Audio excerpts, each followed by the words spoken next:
Hello everyone, আজকের second lecture ভিডিওতে তোমাদের সবাইকে স্বাগতম। তো আজকেও আমরা মূলত থিওরি ক্লাস নিয়েই আগাবো এবং ম্যাথমেটিক্যাল প্রবলেম এর পরের ক্লাস থেকে শুরু করব। তো চলো কথা না বাড়িয়ে আমরা আমাদের ক্লাস শুরু করি। তো ক্লাসের প্রথমেই আমাদের আজকে আলোচনা করা হবে হচ্ছে স্কেলার রাশি এবং ভেক্টর রাশি নিয়ে। আসলে রাশি আসলে কি সেটা আগে আমি বলে নিই। যে আমরা এই ভৌত জগতে যা কিছু পরিমাপ করি তাকে আমরা রাশি বলি। আচ্ছা, ভৌত জগৎ মানে হচ্ছে মেইনলি এই পৃথিবীতে যা কিছু আছে যাদেরকে আমরা ওজন দিয়ে পরিমাপ করি, অথবা দৈর্ঘ্য মেপে পরিমাপ করি, অথবা তাপমাত্রা মাপি, অথবা যে কোনো ভাবে হোক তাদের পরিমাণটা আমরা নির্ধারণ করি। সেটাই হচ্ছে আমাদের রাশি। এবং এই রাশিকে দুইটা ভাগে ভাগ করা হয়, একটা হচ্ছে স্কেলার রাশি, একটা হচ্ছে ভেক্টর রাশি। কিছু কিছু রাশি আছে যাদেরকে প্রকাশ করতে গেলে আমাদের দিক উল্লেখ করা লাগে, অথবা সেই রাশিটা কোথায় পরিমাপ করা হয়েছে সেটা আমাকে বলে দেওয়া লাগে। আবার কিছু কিছু রাশি আছে যাদের ক্ষেত্রে এমন কোনো জিনিস বলে দেওয়া লাগে না। যেমন সব থেকে সেরা একটা উদাহরণ হচ্ছে কি, আমাদের ওজন। দেখো, ওজন কিন্তু এক এক জায়গায় এক এক রকম হয়। যেমন আমি যদি বলি আমার ওজন 100 নিউটন, এটা কিন্তু আমার পৃথিবীতে নাকি চাঁদে সেটা কিন্তু ভ্যারি করবে, রাইট? তাহলে পৃথিবীতে হলে আমি মোটামুটি একটা স্লিম একটা মানুষ 100 নিউটন হলে, কিন্তু সেম জিনিস যদি চাঁদে 100 নিউটন বলি তাহলে কিন্তু আমার ওজন অনেক বেশি। কেননা চাঁদে মানুষের পৃথিবীর ওজনের থেকে কত গুণ, 1/6 গুণ আসলে ওজন কমে যায়, রাইট? বা ওজন হয়ে যায় আর কি। তো সেই জায়গাতে আমরা বুঝতে পারছি যে কিছু কিছু রাশি অবস্থানের উপর নির্ভর করছে। আবার আমরা যদি বলি যে আমাদের বাসা থেকে ধরো আমাদের স্কুল উত্তর দিকে 40 মিটার, তাহলে দেখো এখানে কিন্তু এক্স্যাক্টলি আমি বলে দিচ্ছি যে উত্তর দিকে। কিন্তু আমি যদি শুধুমাত্র বলি যে আমার বাসা থেকে আমার স্কুল 40 মিটার দূরে, তাহলে সেটা উত্তর, দক্ষিণ, পশ্চিম, পূর্ব যে কোনো দিকেই হতে পারে। তো সেটা কিন্তু এক্সাক্ট করে বলা যাচ্ছে না। তো এই দিকে কিন্তু আমাকে কি উল্লেখ করতে হচ্ছে, দিক উল্লেখ করতে হচ্ছে, রাইট? তো এমন যে সকল রাশির ক্ষেত্রে আমাকে দিক উল্লেখ করা লাগছে তাদেরকে আমরা বলি ভেক্টর রাশি। আর যাদের ক্ষেত্রে আমরা দিক উল্লেখ করতে হচ্ছে না তাদেরকে আমরা বলবো হচ্ছে স্কেলার রাশি। যদি আমরা একদম বেসিক সংজ্ঞাতে যাই তাহলে দেখো সংজ্ঞাতে কি বলছে। বলছে যে যে সকল স্কেলার রাশি সংজ্ঞাতে বলছে যে সকল ভৌত রাশিকে শুধু মান দ্বারা সম্পূর্ণরূপে প্রকাশ করা যায়, দিক নির্দেশের প্রয়োজন হয় না, তাকে আমরা বলি স্কেলার রাশি। এই স্কেলার রাশি প্রথমত তো আমাদের সংজ্ঞা জানতে হবে। দ্বিতীয়ত স্কেলার রাশি কোনগুলো এবং ভেক্টর রাশি কোনগুলো স্পষ্ট ধারণা থাকতে হবে। কেননা তোমার এক্সামে এক্স্যাক্টলি এমসিকিউ অথবা তোমার খ নাম্বারে দিয়েই দিতে পারে যে কোনটা আসলে স্কেলার রাশি, কোনটা একটা ভেক্টর রাশি, এবং সেটা কেন। তো আমাদের মনে রাখার উপায় হচ্ছে যে দেখো, সকল ধরনের মৌলিক রাশি হচ্ছে এক একটা স্কেলার রাশি। কেননা মৌলিক রাশি কোনগুলো ছিল, ওই যে আমরা রাশিকে আরেক ভাবে ভাগ করতাম আরেক ক্যাটাগরিতে, সেটা হচ্ছে মৌলিক রাশি আর যৌগিক রাশি, রাইট? তো যৌগিক রাশি কারা ছিল, যে সকল রাশি প্রকাশের জন্য আলাদা কোনো রাশির দরকার হয়। যেমন ত্বরণ, ত্বরণ মানে কি, বেগ ভাগ সময়। সেই বেগ মানে কি, সেটা আবার সরণ ভাগ সময় বা দূরত্ব ভাগ সময়। তাহলে আমরা ধরে নিচ্ছি যে ত্বরণ মানে কিন্তু দুইটা রাশির একত্রিত একটা রূপ। তার মানে তাদেরকে আমরা যৌগিক রাশি বলছিলাম। আর আমরা বলছিলাম মৌলিক রাশি হচ্ছে যারা একা একাই প্রকাশ হতে পারে, যেমন ভর। ভরের ক্ষেত্রে আলাদা কোনো রাশির আসলে গুণ বা যোগ অথবা বিয়োগ হওয়া লাগে না, রাইট? তো তাদেরকে আমরা বলছিলাম মৌলিক রাশি। এবং আমরা দেখছিলাম যে এই পৃথিবীতে অনেক ধরনের রাশি হতে পারে। হ্যাঁ, ত্বরণ হতে পারে, ক্ষেত্রফল হতে পারে, আয়তন হতে পারে, দীপন তীব্রতা হতে পারে, তারপর তোমার হচ্ছে ভোল্টেজ হতে পারে, তাই না? অনেক ধরনের হাজার হাজার যা কিছু আছে সবকিছুই তো আমরা পরিমাপ করেই তুলনা করি অথবা বানাই। তো সেক্ষেত্রে রাশি কিন্তু অসীম সংখ্যক হতে পারে। তো সেই জায়গা থেকে সমস্ত রাশিগুলোকে আসলে বেসিক মৌলিক রাশি 60টাতে রূপান্তর করা যায়, তাই না? আমরা পড়ছিলাম মেবি ক্লাস 8 অথবা 7-এ যে আমাদের যে মৌলিক রাশি আছে সেটা কিন্তু মোটামুটি শুধুমাত্র 7টা। অথবা আমাদের ফার্স্ট চ্যাপ্টারেও খুব সুন্দর মতো দেওয়া আছে। তো এই যে যেই 7টা মৌলিক রাশি আছে, সেই 7টা মৌলিক রাশি কিন্তু আসলে স্কেলার রাশি। তো এই মৌলিক রাশিগুলোর মধ্যে কেমন আছে, যেমন দৈর্ঘ্য। আমাদের কোন একটা দৈর্ঘ্য কিন্তু যে কোনো জায়গাতেই আসলে সেম থাকে। হ্যাঁ, এক্স্যাক্টলি আসলে যে কোনো জায়গাতে দৈর্ঘ্যটাও পরিবর্তন হয় যখন আলোর বেগের থেকে বেশি বেগে আমরা যাই বা আলোর বেগের কাছাকাছি আমরা যাই। তো সেটা আপেক্ষিকতার অংশ আর কি। আমরা যেহেতু ছোট স্টুডেন্ট, আমাদের কাছে সবসময় যে কোনো একটা বস্তুর দৈর্ঘ্য চাঁদেও যা পৃথিবীতেও তা, যে কোনো কন্ডিশনে আসলে দৈর্ঘ্য সেম, রাইট? তারপর কি আছে, আমাদের ভর। তো আমাদের ভর এবং ওজনের মধ্যে কিন্তু একটা পার্থক্য আছে। ভর মানে হচ্ছে কোন একটা বস্তুর মধ্যে থাকা পদার্থের পরিমাণ। ঠিক আছে, বা ভরকে আমরা অন্যভাবেও আসলে জড়তার মাধ্যমেও প্রকাশ করি। আমরা যখন তৃতীয় বা চতুর্থ চ্যাপ্টারে পড়বো তখন আমরা দেখবো যে ভরের কনসেপ্ট আসলে কিভাবে বিল্ড আপ হয়। বাট মোটামুটি ভর জিনিসটা প্রত্যেকটা জায়গায় আসলে সেম থাকে। চাঁদেও একটা বস্তুর ভর 40 কেজি হলে পৃথিবীতেও সেই বস্তুর ভর 40 কেজি, কেননা তার ভেতরে থাকা পদার্থগুলো আসলে সেম পরিমাণে আছে। তো এই জন্য আমরা বলতেছি ভর হচ্ছে ইউনিভার্সাল, অর্থাৎ ভরের জায়গাটাই কোনো পরিবর্তনই আসে না। কিন্তু ওজন কিন্তু পরিবর্তন আসে, কেননা আমরা জানি ওজনকে কি দ্বারা প্রকাশ করা হয়, ডাব্লিউ। তাহলে ডাব্লিউ ইজিক্যাল টু কি, এমজি, রাইট? তাহলে এই যে এম ভর এটা কনস্ট্যান্ট, কিন্তু এই যে জি অভিকর্ষ ত্বরণ এটা কিন্তু কনস্ট্যান্ট না।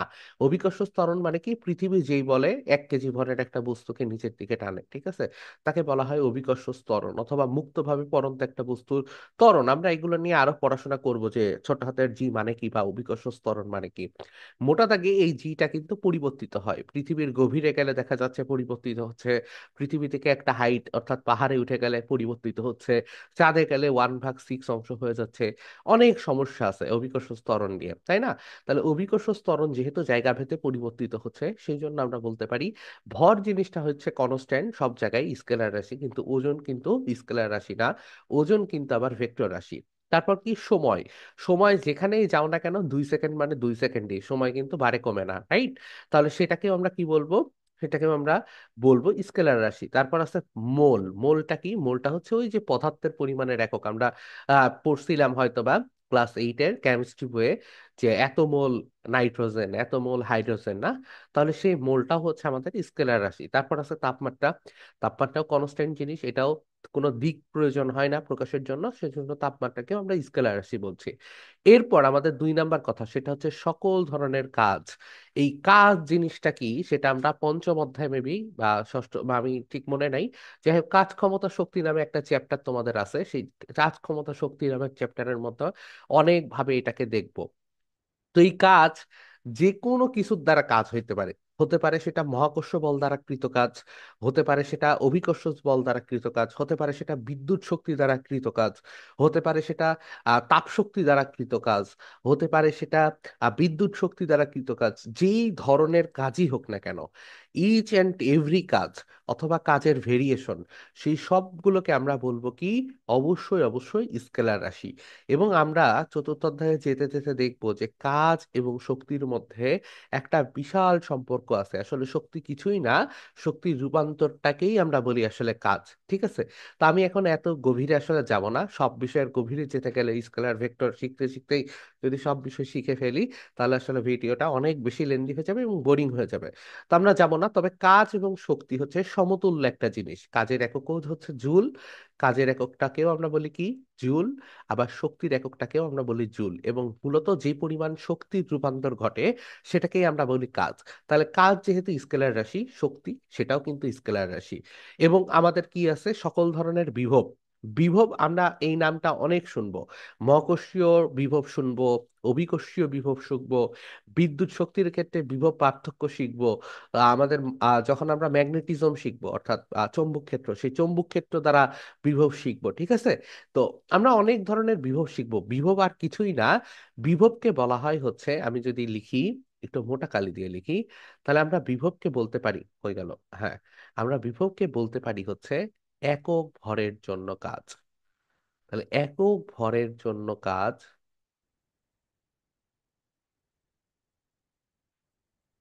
কাজকে আমরা কি বলি, বিভব বলি। তাহলে যে কোনো ধরনের কাজ হলো এবং সেটার জন্য একক ভর অথবা একক চার্জ, ঠিক আছে, সেটাকে আমরা বিভব বলি। অর্থাৎ তার মধ্যে যদি একটা অংশ আমি এক করে দিই বা 1 ইউনিট ধরে নিই, সেটাকেই আমরা বলি হচ্ছে বিভব। তাহলে যে কোনো ধরনের বিভব, মহাকর্ষীয় বিভব হোক, অভিকর্ষীয় বিভব হোক, চৌম্বক ক্ষেত্রের বিভব হোক আর তড়িৎ ক্ষেত্রের বিভব হোক, সমস্ত ধরনের বিভব কিন্তু আমাদের স্কেলার রাশি। তারপর আরেকটা উদাহরণ আছে, সেটা হচ্ছে জড়তার ভ্রামক। জড়তার ভ্রামক নিয়ে আমি এখন না বলি, কেননা জড়তার ভ্রামক তোমাদের নেই, এটা ইন্টারমিডিয়েটে আছে। তবে একটা জিনিস মনে রেখো, আমরা যখনই কোনো রাশির লাস্টে ভ্রামক দেখব, সেগুলো সব কিছু ভেক্টর রাশি, শুধুমাত্র এক্সেপ্ট জড়তার ভ্রামক। এটা হচ্ছে স্কেলার রাশি। তো এটা নটরডেম বা হলি ক্রসের অ্যাডমিশন টেস্টে হয়তো বা আসতে পারে, এসএসসিটা কখনোই আসবে না। তো যাদের এইটার ইচ্ছা নাই তারা মনে রাখার দরকার নাই, বাট যারা এনডিসি বা হলি ক্রসে তোমরা ভর্তি পরীক্ষা দিবা, এটা একটু মনে রাখার চেষ্টা করো যে জড়তার ভ্রামক জিনিসটাই শুধুমাত্র স্কেলার, বাকি যত ধরনের ভ্রামক আরো অনেক ভ্রামক হয়, হ্যাঁ। বলের ভ্রামক হয়, তারপর তোমার হচ্ছে আমরা তো একটা শিখলাম জড়তার ভ্রামক বা ভরের ভ্রামক, এর ছাড়া বলের ভ্রামক হয়, ঠিক আছে। তারপর দ্বিত্ব ভ্রামক হয়, অনেক ধরনের ভ্রামক হইতে পারে, চৌম্বক ক্ষেত্রের ভ্রামক হতে পারে, অনেক ভ্রামক হতে পারে। তো সেই সমস্ত ভ্রামকই হচ্ছে ভেক্টর রাশি। জাস্ট জড়তার ভ্রামক এটা হচ্ছে স্কেলার রাশি। এরপর যদি আমরা দেখি, তারপর আছে দূরত্ব এবং দ্রুতি। এটা খুব ইম্পর্টেন্ট জিনিস, যে দূরত্ব এবং সরণের মধ্যে পার্থক্য আছে, রাইট। তাহলে দূরত্ব এবং সরণের মধ্যে যেহেতু পার্থক্য আছে, সেহেতু দূরত্ব জিনিসটা হচ্ছে আমাদের স্কেলার রাশি, কিন্তু এবং সরণ জিনিসটা হচ্ছে ভেক্টর রাশি। আমরা দেখব কিছুক্ষণ পরে দূরত্ব এবং সরণের মধ্যে পার্থক্যটা কি। তো নির্দিষ্ট দিকে যদি আমাদের কোন একটা জায়গা অতিক্রম করে সেটাকে আমরা বলি সরণ। আর যে কোনো দিকে যদি একটা জায়গা অতিক্রম করে অথবা একটুখানি ডিসপ্লেসমেন্টে দেখায় সেটাকে আমরা বলি দূরত্ব। আর দূরত্ব ভাগ সময়কে আমরা বলি হচ্ছে দ্রুতি, আর সরণ ভাগ সময়কে আমরা বলি হচ্ছে বেগ। তো যেহেতু দূরত্ব ভাগ সময়, সেহেতু আমরা এটাকে অবশ্যই অবশ্যই কি বলবো, দ্রুতিকে কি বলবো, দ্রুতিকে আমরা বলবো যে ভাই দ্রুতি জিনিসটা হচ্ছে একটা আমাদের স্কেলার রাশি, আর বেগ হচ্ছে ভেক্টর রাশি, ঠিক আছে। দুইটা একসাথে আমরা প্রায় পড়েই ফেলছি, আর স্কেলার এবং ভেক্টর। তাহলে এই দুইটা কথা আমাদের মনে রাখতে হবে। এরপর যদি আমরা আসি আমাদের ভেক্টর রাশি, আমি একটু বলবো যে তুমি সংজ্ঞাগুলো সবসময় আমার ভিডিওতে যে সংজ্ঞাগুলো আছে বাসায় যখনই পড়বা একটু নোট করে নিবা, অথবা বইয়ের ভেতরেই লিখে রাখবা। কেননা তোমাদের এক্স্যাক্টলি জাফর ইকবাল স্যারের যে বইটা ছিল সেখানে খুবই বাজেভাবে সংজ্ঞাগুলোকে রিপ্রেজেন্ট করা আছে। তো আমি এজন্য আশা করব যে আমার এই সংজ্ঞাগুলো পূর্ববর্তী যেই 2008 সাল 2009 সালের দিকের বইগুলো আছে সেখান থেকে কালেক্ট করা হয়েছে, কিছু কিছু কিছু কিছু ইন্টারমিডিয়েটের বই থেকে আমি নিয়ে আসছি। তো যার কারণে এই সংজ্ঞাগুলো far more better than present book, right. তো এই কারণে তোমরা চেষ্টা করবা যে আমি যে সংজ্ঞাগুলো পড়াচ্ছি সেগুলো একটু মনে রাখার জন্য। আর সংজ্ঞা মনে রাখার কিছু নাই, জাস্ট সেম টু সেম জিনিস। তাহলে আমাদের ভেক্টর রাশি কি হবে, যেই ভৌত রাশিকে প্রকাশ করার জন্য মান এবং দিক দুইটারই প্রয়োজন আছে, তাকে আমরা বলবো ভেক্টর রাশি। যেমন কি হতে পারে, যেমন হচ্ছে আমরা বলতে পারি সরণ। আমরা দেখছিলাম যে সরণ মানে কি, ধরো যে কোনো একদিকে দূরত্বটা গেল, সেটাকে আমরা কি বলবো, যেমন এইভাবে একটা বস্তু গেল, এইভাবে একটা বস্তু গেল। তো এই বস্তুটার পুরো অংশটাকে আমরা বলি হচ্ছে, এই দুইটা অংশের যোগফলটাকে আমরা বলি হচ্ছে দূরত্ব। ধরো এটা হচ্ছে 2 মিটার ছিল, আর এটা হচ্ছে 4 মিটার ছিল। তো আমাকে যদি জিজ্ঞেস করে যে এই বস্তুটা কত দূরত্ব অতিক্রম করছে, তাহলে আমার কি হবে, 2 + 4 = 6 মিটার। কিন্তু যদি আমাকে বলতো সে সরণ কত হয়েছে, তখন আমি দেখতাম এইটা হচ্ছে আমার প্রথম বিন্দু, আর এটা হচ্ছে আমার শেষ বিন্দু। তাহলে সে প্রথম বিন্দু টু শেষ বিন্দু যেতে আসলে ন্যূনতম কত দূরত্বতে সে পাস হতে পারতো। তাহলে একদম একটা সরল রেখা না, দুইটা বিন্দু সংযোজক সরল রেখা। তাহলে এই দুইটা বিন্দু সংযোজক সরলরেখা ধরো 3 মিটার, বা এটা 3 মিটার হলো ধরো, তাহলে আমি কিন্তু কখনোই বলতে পারবো না যে আমার দূরত্ব 6 মিটার, ঠিক আছে, কিন্তু আমার সরণ কিন্তু 6 মিটার না, সরণ কিন্তু জাস্ট 3 মিটার। কেন 3 মিটার হলো, কেননা অনেক আঁকা বাঁকা পথে সে গেছে, কিন্তু যদি সে ডিরেক্টলি যাইতে চাইতো, সে যদি বুদ্ধিমান হতো, তাহলে সে ন্যূনতম পথটা অতিক্রম করত। তাহলে এই ন্যূনতম পথটা দুইটা বিন্দুর মাঝে যতটুকু, সেটাকে আমরা বলি হচ্ছে সরণ। তার মানে সরণ হচ্ছে ন্যূনতম দূরত্ব কার মধ্যে, প্রথম বিন্দু এবং একদম শেষ বিন্দুর মাঝখানে। অর্থাৎ এই যে যেই দূরত্ব, সে হচ্ছে বোকা, সে বিভিন্ন আঁকা বাঁকা রাস্তা দিয়ে বিভিন্ন ভাবে যাওয়ার চেষ্টা করে। আর সরণ সে ব্যক্তি হচ্ছে খুবই চালাক, মানে সেই রাশিটা খুবই চালাক, সে শুধুমাত্র ন্যূনতম দূরত্ব নিয়ে কাজ করে। অথবা একটা লোক ধরো তোমাকে বলা হলো যে তুমি সারা দিনে কি করছো, তুমি এখন উত্তর দিলা সারাদিন ধরে আমি পড়ছি। তো পড়ার মধ্যে আসলে কি করছো, দেখা গেছে যে 2 ঘন্টা খাইছো, 2 ঘন্টা টিভি দেখছো, ঠিক আছে, আহ তারপর 2 ঘন্টা ধরে খেলাধুলা করছো। তো এইভাবে হাবিজাবি করতে করতে তুমি 24 ঘন্টা কাটাই ফেলছো। এখন তোমাকে যদি জিজ্ঞেস করি পড়া পড়া কতক্ষণ করছো, তো দেখা গেছে তুমি পড়ছো আসলে খালি 1 ঘন্টা, ঠিক আছে, 10 মিনিট পড়ছো আর 20 মিনিট আনন্দ করছো, এই করে করে 1 ঘন্টা সারাদিনে পড়ছো। এখন তোমাকে যদি আমি জিজ্ঞেস করি তুমি সারাদিন কি করলে, তুমি বললে সারাদিন পড়ছি। তো এই যে তুমি একটা জেনারেলাইজ কথা অনেক ঘোরায় ফিরায় কাজ করলা, তো তো এটাকে বলা হচ্ছে হচ্ছে দূরত্ব। তার মানে আমাকে যদি দূরত্ব কাউন্ট করে তাহলে আমি কি বলবো, যে 24 ঘন্টায় পড়ছে, অথবা যতটুকু দূরত্ব সে গেছে সবগুলোকে সে আমি কাউন্ট করব। আর যদি আমি তোমাকে জিজ্ঞেস করতাম তোমার স্মরণ কত, তাহলে তোমার স্মরণ কিন্তু আলটিমেটলি 1 ঘন্টা, মানে যতটুকু তুমি শুধুমাত্র পড়ছো, আর যতটুকু আমি তোমাকে কাজ দিছিলাম তুমি সেটার মধ্যে কতটুকু করছো, সেটাকে আমরা বলছি হচ্ছে স্মরণ। তাহলে স্মরণ বললেই আমাদের মাথায় রাখতে হবে প্রথম বিন্দু এবং শেষ বিন্দুর মধ্যে যে ন্যূনতম দূরত্ব, সেটাকেই আমরা বলবো কি স্মরণ। আচ্ছা, তারপর আমাদের কি আছে, বেগ। অবশ্যই স্মরণ ভাগ সময়টাকেই আমরা বলবো বেগ। এখানে একটা ইম্পর্টেন্ট কথা বলে নিই। কোনো একটা কোনো একটা ভেক্টর রাশিকে কোনো একটা ভেক্টর রাশিকে যদি কোনো একটা স্কেলার রাশি দ্বারা গুণ বা ভাগ করা হয়, তাহলে অবশ্যই সেটা ভেক্টর রাশি হয়। এইটা কিন্তু খুবই ইম্পর্ট্যান্ট একটা কথা, যে আমরা যদি কোনো একটা ভেক্টর রাশি থাকে এবং সেই ভেক্টর রাশিকে কোনো একটা স্কেলার রাশি দ্বারা গুণ বা ভাগ করি, তাহলে আমাদের যে প্রোডাক্টটা তৈরি হবে বা যে নতুন রাশি তৈরি হবে, সেটা কি হবে? সেটা অবভিয়াসলি আমাদের একটা ভেক্টর রাশি হবে। এবং এটা আমাদের আজীবন মনে রাখতে হবে, আজীবন দেখতে হবে, ভেক্টর রাশি হবে। এবং কোনো দুইটা যদি স্কেলার এবং স্কেলার রাশি এদেরকে গুণ বা ভাগ করি, তাহলে কিন্তু আমরা স্কেলার রাশি পাবো। অর্থাৎ দুইটা রাশি আছে, তাদেরকে যদি আমরা গুণ করতেছি, তাহলে আমি স্কেলার রাশি পাবো। দুইটা স্কেলার রাশি আছে, তাদেরকে যদি আমরা ভাগ করতেছি, তাহলে আমরা স্কেলার রাশি পাবো। কিন্তু যদি একটা ভেক্টর রাশি হয় আরেকটা স্কেলার রাশি হয়, তাদেরকে আমরা গুণ করি, তাহলে আমরা একটা ভেক্টর রাশি পাবো। আর যদি একটা ভেক্টর রাশিকে কোন একটা স্কেলার রাশি দ্বারা ভাগ করি, তাহলে আমরা সেক্ষেত্রেও ভেক্টর রাশি পাবো। এখন তোমাদের মনে একটা প্রশ্ন হতে পারে যে ভাই, যদি দুইটাই ভেক্টর রাশি হয়, অর্থাৎ একটা ভেক্টর রাশি আর একটা ভেক্টর রাশির গুণ করি অথবা ভাগ করি, আচ্ছা, যদি দুইটা ভেক্টর রাশির গুণ করি, তাহলে সেটা স্কেলারও হইতে পারে, ভেক্টরও হইতে পারে। এবং কিভাবে হইতে পারে, এটা দুই ধরনের গুণ আছে, গুণ পদ্ধতি আছে। অর্থাৎ স্কেলারের মতো আমরা জাস্ট 2 গুণ 4 = 8 এভাবে আসলে লিখতে পারি না। আমাদের ভেক্টর রাশির গুণটা একটুখানি কমপ্লেক্স। তো এই জিনিসটা আমরা ইন্টারমিডিয়েটে যাই শিখবো। বাট হ্যাঁ, ভেক্টরের সাথে ভেক্টরের গুণে কি হয় সেটা আপাতত তোমার না জানলেও হবে। কিন্তু আমরা এতটুকু বলতেছি যে ভেক্টর রাশির সাথে যদি স্কেলার রাশি গুণ হয়, ভেক্টর রাশি প্রডিউস হবে। যদি ভেক্টর রাশির সাথে কোন একটা ভেক্টর রাশি স্কেলার রাশির ভাগ হয়, সেক্ষেত্রেও আমরা একটা ভেক্টর রাশি পাবো। এতটুকু মনে রাখলে আমাদের হবে। আরেকটা জিনিস হচ্ছে, আমাদের এই ভেক্টর রাশিকে আমরা প্রকাশ করি কিভাবে। তো আমরা সাধারণত যে কোনো একটা স্কেলার রাশি যদি থাকে, তাহলে আমরা বলে দিই যে এ ইজিক্যাল টু এত, বি ইজিক্যাল টু এত। যেমন আমরা হাইট ইজিক্যাল টু, হাইট কি একটা দূরত্ব তাই না, হাইট কি একটা দূরত্ব তাই না, তাহলে এইচ ইজিক্যাল টু কি বলি, 6 মিটার। তো এখানে আমরা এইচ লিখি, এখানে কোনো সমস্যা নাই, যে কোনো প্রকাশ দিয়ে তুমি করতে পারো। দুঃখিত, আসলে কারেন্ট চলে যাওয়ার মাঝখানে মাঝখানে একটু বাধা পেয়েছিলাম। তো আমরা যেখানে ছিলাম যে আমরা যখন ভেক্টর রাশি প্রকাশ করব, সেই ভেক্টর রাশি আমরা স্কেলার রাশি থেকে একটু ভিন্নভাবে রিপ্রেজেন্ট করি। ভেক্টর রাশির প্রকাশের ক্ষেত্রে আমরা প্রথমে সেই চিহ্ন ইউজ করি এবং সেই চিহ্নের উপর একটা তীর চিহ্ন দেওয়ার চেষ্টা করি।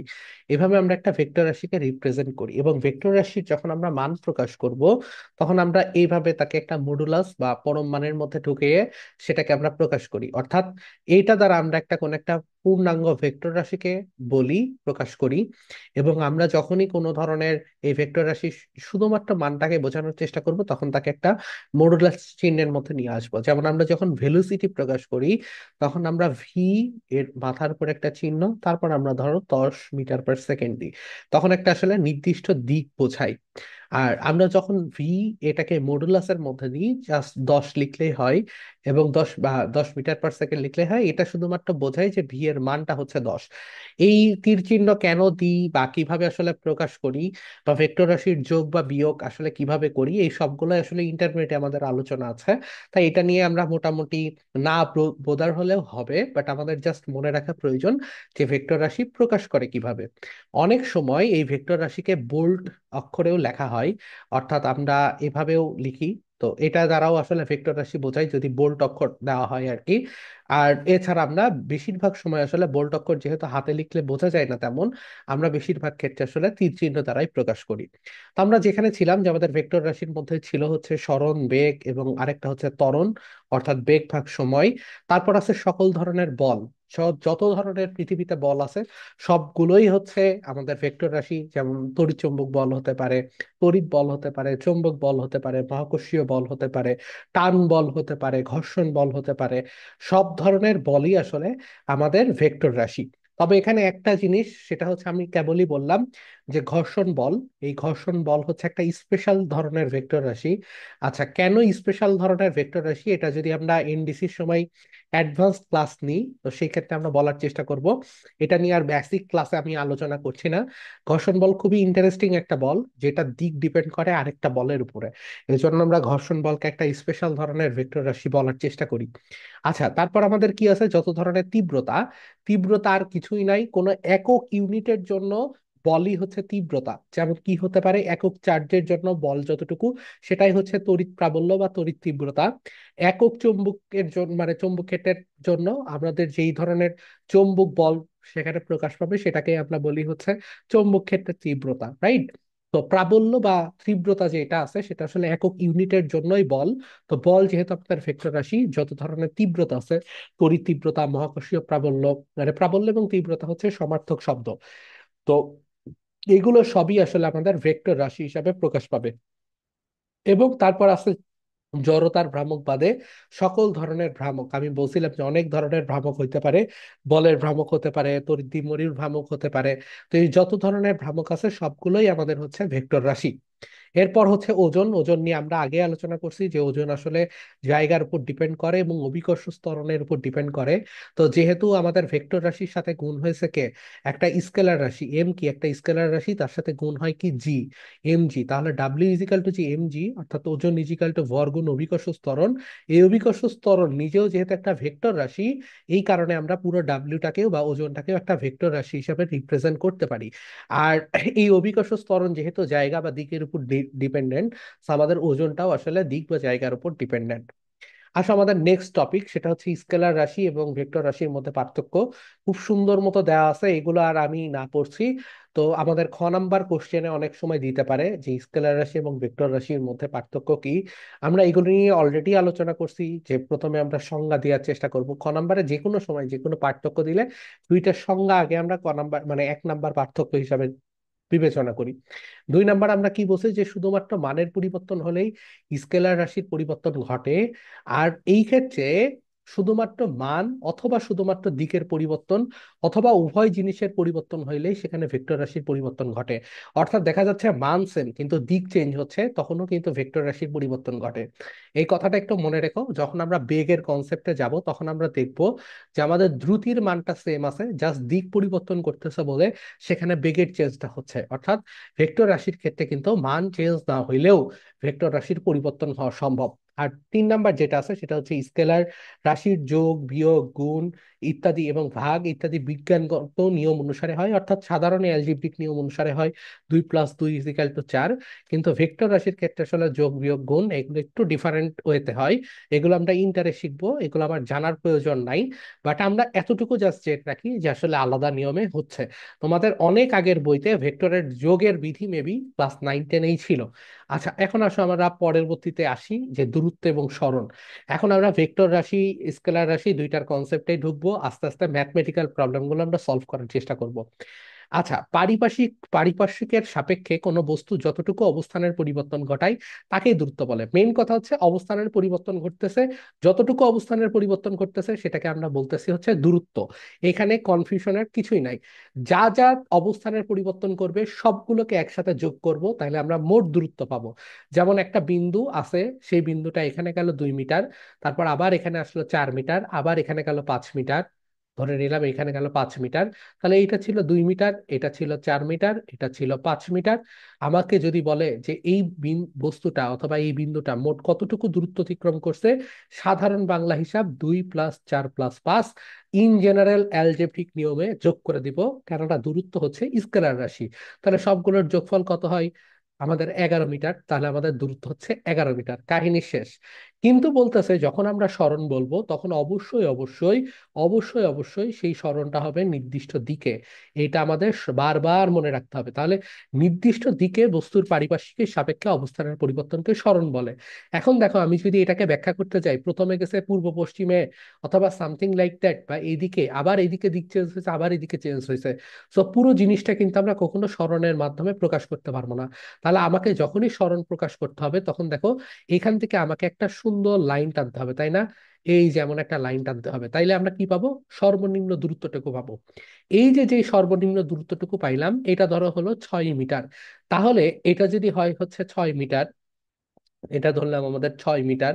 তাহলে এটা যদি দূরত্ব 6 মিটার হয়, তাহলে কিন্তু আমরা আর বলতে পারবো না এই এ বিন্দু থেকে বি বিন্দুর সরণ হচ্ছে কত, এই 11 মিটার। এটা কিন্তু আর আমরা বলতে পারবো না। তখন আমাকে সরণ বলতে হলে বলতে হবে আমাদের দুইটা বিন্দুর মধ্যবর্তী ন্যূনতম দূরত্ব, যেটা হচ্ছে 6 মিটার। তাহলে এইটাকে আমরা কি বলতেছি? এটাকে আমরা বলতেছি তার সরণ। তাহলে আমরা বুঝতে পারতেছি যে দুইটা বিন্দুর মধ্যে সরাসরি দূরত্ব অথবা ন্যূনতম দূরত্ব অথবা নির্দিষ্ট একদিকে যাওয়ার সময় যে দূরত্ব, সেটাকে আমরা বলবো হচ্ছে সরণ। এবং সরণ বললেই আমাকে মাথায় রাখতে হবে সরণ একটা ভেক্টর রাশি, সো নির্দিষ্ট দিকে অবস্থানের পরিবর্তনটাকেই আমরা কি বলবো? সরণ বলবো। আচ্ছা, এখানে আমাদের একটা লাইন দিয়ে আমরা বলছি যে কোনো বস্তুর আদি অবস্থান থেকে, অর্থাৎ প্রথম অবস্থান থেকে একদম শেষ অবস্থান পর্যন্ত ন্যূনতম যে দূরত্ব বা সরলরৈখিক দূরত্ব, সেটাই হচ্ছে সরণের মান, এবং সরণের দিক হচ্ছে বস্তুর আদি অবস্থান থেকে শেষ অবস্থানের দিকে। তাহলে আমাদের যদি বলে যে সরণটার দিক কোথায়, আদি থেকে শেষের দিকে, এরকম একটা তীর চিহ্ন আমরা গতিপথের দিকে দিতেই পারি। রাইট? আচ্ছা, এখন আসো দূরত্ব এবং সরণের মাত্রা এবং একক।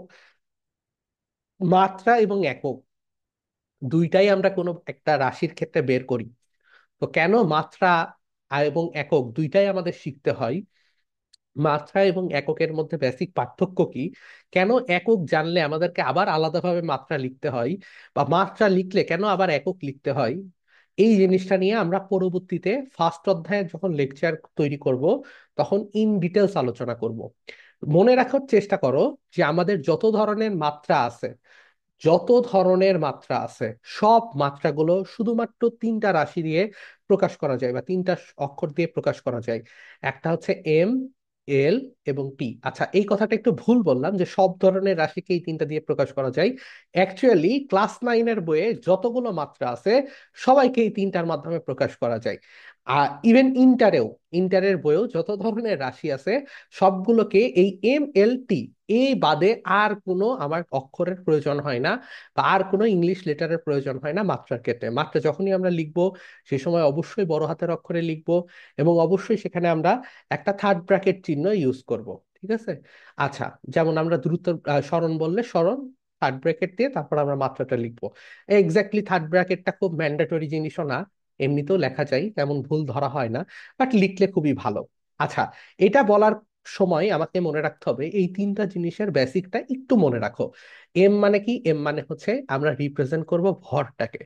আচ্ছা, এল মানে কি? এল মানে হচ্ছে আমরা রিপ্রেজেন্ট করব দৈর্ঘ্যকে।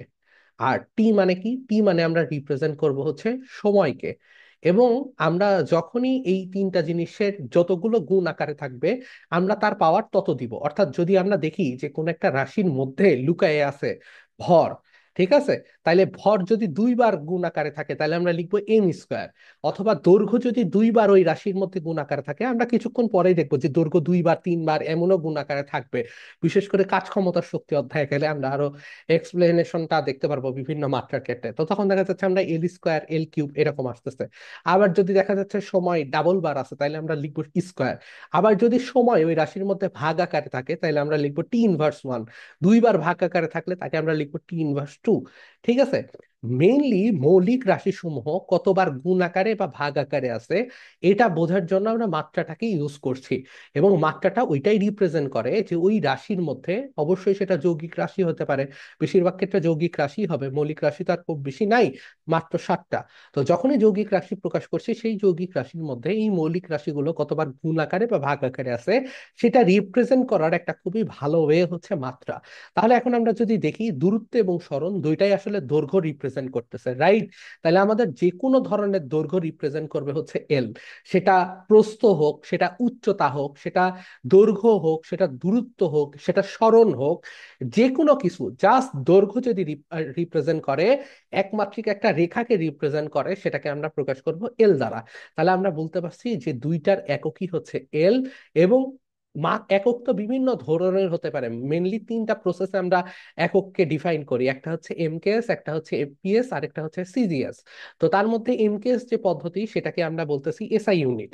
তো আমরা সবসময় এসআই ইউনিট নিয়েই হচ্ছে বেশিরভাগ সময় আলোচনা করছি। তো সেই ক্ষেত্রে আমাদের সরণ বা দূরত্বের মাত্রা হচ্ছে দৈর্ঘ্যের একক অর্থাৎ মিটার। তাহলে আমাদের মাত্রা হচ্ছে এল, এটাকে আমরা বললাম মাত্রা। এবং অবশ্যই অবশ্যই আমাদের যে একক সেটা হচ্ছে ছোট হাতের এম। তো একককে আমরা আসলে ছোট হাতের অক্ষরেই প্রকাশ করি। কেজির ক্ষেত্রেও ছোট হাতের কেজি, ঠিক আছে। আর মিটারের ক্ষেত্রে এম, তাই না, সময়ের ক্ষেত্রে এস, এভাবে রিপ্রেজেন্ট করি। তাহলে আমরা বুঝতে পারলাম দূরত্ব এবং সরণ সেটার মাত্রা হচ্ছে এল, এবং একক হচ্ছে এম। এবং যে কোনো ক্ষেত্রেই হাইট থাকুক আর যাই থাকুক, আমরা দৈর্ঘ্য যেটাই হোক না কেন, সেখানে আমরা এল দ্বারা রিপ্রেজেন্ট করব, এতটুকু আমাদের মাথায় একটু থাকতে হবে। আচ্ছা, এবার আসো আমরা নেক্সট লেকচারে। নেক্সট লেকচারে একটা খুব সুন্দর ম্যাথ দেওয়া আছে। ও তার আগে আমরা হচ্ছে এই লেকচারটা একটু বিবেচনা করি। তো ধরো একটা বিন্দু, এই এ বিন্দু থেকে একটা পথ পরিভ্রমণ করবে, ঠিক আছে। একটা পথ পরিভ্রমণ করে বিতে যাবে। তো এই বিতে যাওয়ার বিভিন্ন রকম উপায় আছে, রাইট? কেউ একবার এদিক দিয়ে এইভাবে যাচ্ছে, কেউ একটা এই পথ দিয়ে এইভাবে যাচ্ছে, কেউ এই পথ দিয়ে এইভাবে যাচ্ছে, আরো অসংখ্য পথ আমরা কিন্তু এখানে আঁকাতে পারি, অর্থাৎ এ থেকে বিতে যাওয়ার। আরেকটা কি, এ থেকে বি তে একদম ডিরেক্ট একটা সরল রেখা টানা হয়েছে, যেটা কিন্তু ন্যূনতম দূরত্ব। তাহলে শুধুমাত্র এই অংশটা, এই অংশটাকে আমরা বলবো কি, এই অংশটাকে আমরা বলবো হচ্ছে সরণ। আর বাকি যতগুলো পথ আছে, ধরলাম এইটা 1 নাম্বার পথ, এইটা 2 নাম্বার পথ, এইটা 3 নাম্বার পথ, হ্যাঁ, এইটা 4 নাম্বার পথ, আরো বহুভাবে অসংখ্য পথ আমরা টানতে পারি, ইনফিনিটি সংখ্যক। এটা 4 নাম্বার পথ। এই সবগুলো পথ কি বলতো, এই সবগুলো পথ রিপ্রেজেন্ট করতেছে দূরত্বর ক্ষেত্রে।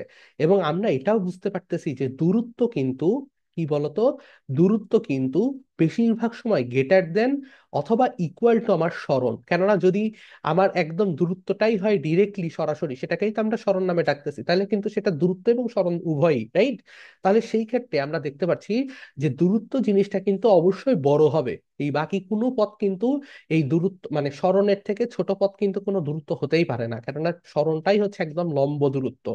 তাহলে আমরা বলতে পারি দূরত্বটা হচ্ছে বড় অথবা ইকুয়াল টু হচ্ছে আমাদের সরণ। তাহলে সমস্ত সরণই কিন্তু আসলে এক একটা দূরত্ব, কিন্তু সব দূরত্ব আমাদের সরণ না। শুধুমাত্র একটাই একটাই পথ যেটা ডিরেক্টলি গেছে, সেটাকে আমরা বলতেছি সরণ। আচ্ছা, এখন আসলে আমরা ম্যাথটাতে ফোকাস করি। ম্যাথে আমাদের কি বলছে, আমাদের বলছে কোন একজন ব্যক্তি একটি বৃত্তাকার মাঠ 1.5 পাক পরিভ্রমণ করছে। কতটুকু পরিভ্রমণ করছে? 1.5 পাক পরিভ্রমণ করছে।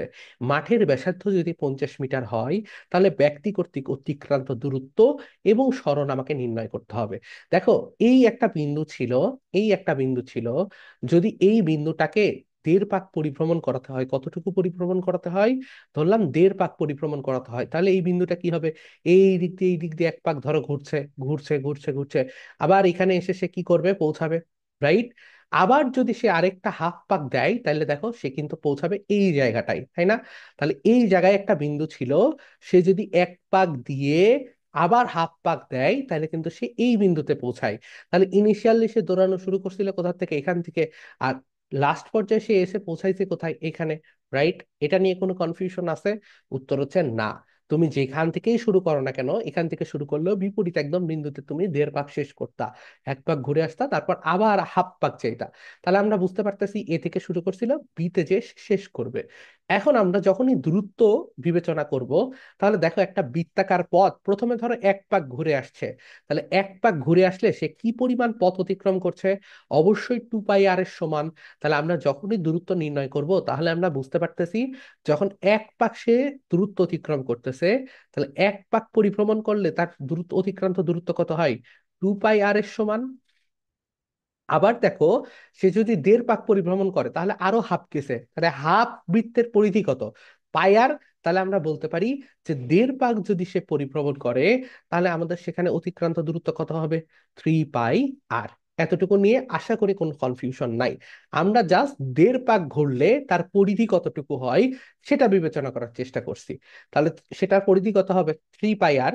তাহলে এই যে দেড় সংখ্যক বৃত্তের পরিধি হচ্ছে 3 π r, তাহলে এটাই হচ্ছে আমার দূরত্ব, কেননা সে কিন্তু এই পথটা দিয়েই আসলে দেড় পাক পরিভ্রমণ করছে, রাইট? তাহলে আমাদের যদি বলে দূরত্ব কত, তাহলে আমরা সমান সমান লিখতে পারি 3 পাই ইন্টু আমাদের আর, আর এর মান কত, আর এর মান ছিল হচ্ছে 50, তাহলে আমরা বলতে পারি 150 পাই ইন্টু কত হবে, মিটার। শেষ।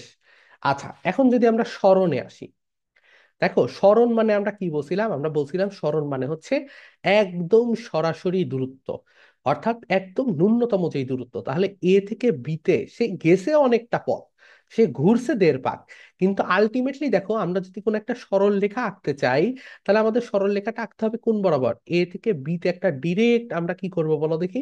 আচ্ছা, বি তো বরাবর যায় নাই, একটু পাশ দিয়ে গেছে, আচ্ছা সমস্যা নাই, জাস্ট বোঝানোর চেষ্টা করলাম এটা যদি এ বিন্দু হইতো। আচ্ছা দাঁড়া আঁকাই, এখানে একটু আগায় রাখি। এইটা যদি আমাদের এ বিন্দু হতো, তাহলে এটা কি হতো, আমাদের সরাসরি দূরত্বটা হতো, তাই না?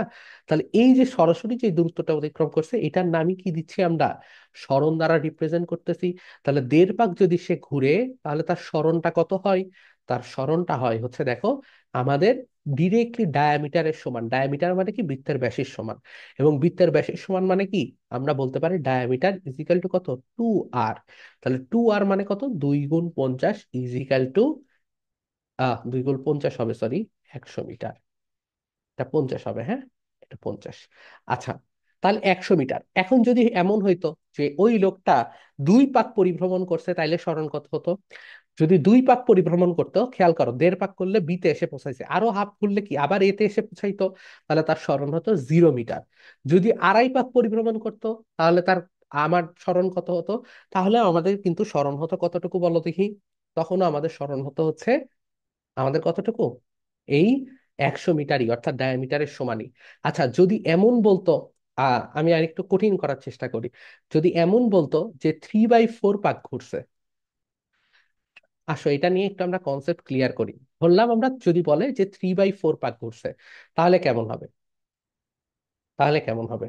যদি দেখো 3/4 পাক ঘুরছে, তার মানে কি, আগে আমরা এই বৃত্তটা আঁকাবো, বৃত্তটা আঁকাই একটু কনক্লুশন টানার চেষ্টা করবো। দেখো 3/4 পাক মানে কি, হাফ পাক ঘুরছে, সেই হাফ পাকের পর আবার হাফ পাকের হাফ পাক ঘুরছে। তার মানে আলটিমেটলি সে এসে পৌঁছাইছে কোন বিন্দুতে, সে এসে পৌঁছাইছে কিন্তু এইখানকার সামথিং একটা বিন্দুতে, রাইট? সে এসে পৌঁছাইছে এইখানকার সামথিং একটা বিন্দুতে। তাহলে এইটা যদি আমি একটা রেখা টানি, এটা ধরো এখান থেকে আমি একটা একটা রেখা টানলাম, তাহলে এটা হচ্ছে সেই রেখাটা, আমরা ব্যাসার্ধের সাথে জাস্ট টানছি আমাদের হিসাবের সুবিধা করার জন্য। তাহলে দেখো সে দৌড়টা শুরু করছিল কোথায়, এ বিন্দু থেকে, দৌড়টা শেষ করছে কোথায়, এ বি বিন্দুতে। তাহলে এ এবং বি এর মধ্য ন্যূনতম দূরত্ব কি হবে, এ এবং বি কে সংযোগকারী সরল রেখা টেনে দিলে, তাহলে এই এ বি এর দৈর্ঘ্যটাই হবে কি তার, বলো দেখি, এ বি এর দৈর্ঘ্যটাই হবে কার, তার সরণ। তাহলে আমরা বলছিলাম কি, প্রশ্নটা একটুখানি মনে করে নি, প্রশ্নটা বলছিলাম যে 3/4 পাক যদি সে পরিভ্রমণ করে একটা বৃত্তাকার মাঠে, তাহলে সেক্ষেত্রে সরণ কত হবে?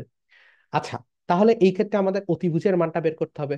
দেখো অলরেডি এক বাহু এটাকে ধরে নিলাম ও, ও এর দৈর্ঘ্য কত, 50, ও বি এর দৈর্ঘ্য কত, এটাও বৃত্তের ব্যাসার্ধ, এটাও 50। তাহলে সেই ক্ষেত্রে আমাদের এ বি এর মানটা কত হবে, এ বি এর মানটা কত হবে, এ বি এর মানটা হবে হচ্ছে √50² প্লাস 50²। তাহলে কত আসে, আহ আমি আসলে এটা আগে থেকে দেখি নাই, যাই হোক 2√50 আসার কথা, এমনই আসার কথা, রাইট? আচ্ছা, না হলে তোমরা একটুখানি করে নিও, নাহলে আমি করে নিই, দাঁড়াও। আমরা যদি হিসাব করি যে 50² প্লাস 50², তাহলে কত আসে, 50√2, সরি, এটা 2√50 দিছি কেন, এটা হবে হচ্ছে 50√2, সরি সরি, এটা হবে হচ্ছে আমাদের 50√2। তাহলে এইভাবে তোমরা অনেক ভাবে চিন্তা করতে পারো, অনেক ভাবে কোশ্চেন আসতে পারে। দেড় পাক ঘুরলে কি হবে, 8 পাক ঘুরলে কি হবে, ঠিক আছে, 1/4 পাক ঘুরলে কি হবে, 5/4 পাক করলে কি হবে। জাস্ট আমাদের বিন্দুটা বসাইতে হবে, বসাই দিয়ে একটা ডিরেক্ট সরলরেখা টেনে আমরা সরণ আর যতটুকু পুরো বৃত্তের পরিধি আছে সেটাকে হিসাব করলে আমাদের হয়ে যাবে। যদি 3/4 পাক হইতো, সেক্ষেত্রে আমাদের আহ আমাদের দূরত্ব কি হতো বলো দেখি, দূরত্বটা কি হইতো, 3/4 মানে 3/4 এর সমান। তাহলে 1 পাক ঘুরলে আমাদের দূরত্ব হয় হচ্ছে 2 π r।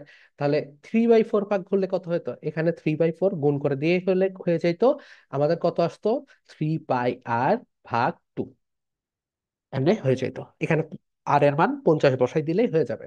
তাহলে আমরা এতটুকু ক্লিয়ার, আমরা বুঝতে পারছি ইনশাল্লাহ। এখন আসো পরের নেক্সট টপিক, এবার আমাদের আছে দ্রুতি। তো দ্রুতি মানে কি? দ্রুতি মানে আর কিছুই না, দ্রুতি মানে হচ্ছে একক, মানে সময়ের সাথে সাথে কোনো বস্তুর অবস্থানের পরিবর্তনের যে হার, সেটাকে আমরা দ্রুতি বলতেছি। আর দ্রুতি মানে আরো যদি সহজ বাংলায় ভাষায় বলি, তাহলে একক সময়ে সে যে পরিমাণ দূরত্ব অতিক্রম করে সেটাই হচ্ছে তার দ্রুতি। তাহলে দ্রুতি মানে কি? দ্রুতি মানে হচ্ছে তার দূরত্ব ভাগ সময়। অর্থাৎ দ্রুতিকে আমরা যদি ভি দ্বারা প্রকাশ করি, তাহলে V is equal two D ভাগ টি।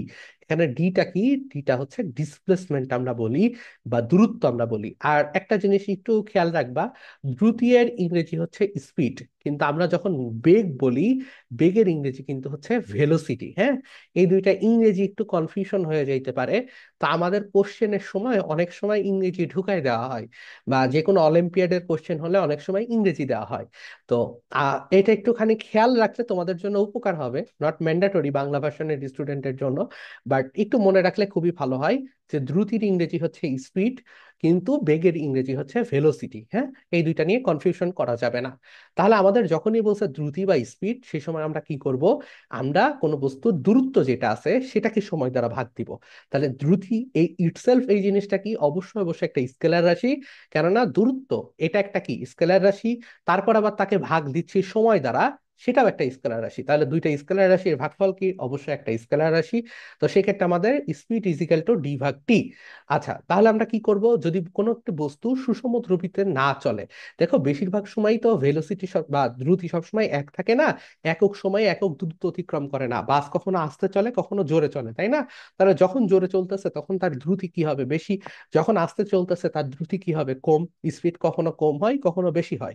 তা আমাদের বলছে যে যখন আমাদের সুষম দ্রুতিতে এইভাবে চলতেছে না, বাস সবসময় একটা গতিতেই চলতেছে না, তখন তাকে আমরা কি করি? তাহলে মোট যে অতিক্রান্ত দূরত্ব আছে সেটাকে আমরা মোট সময় দ্বারা ভাগ দিই।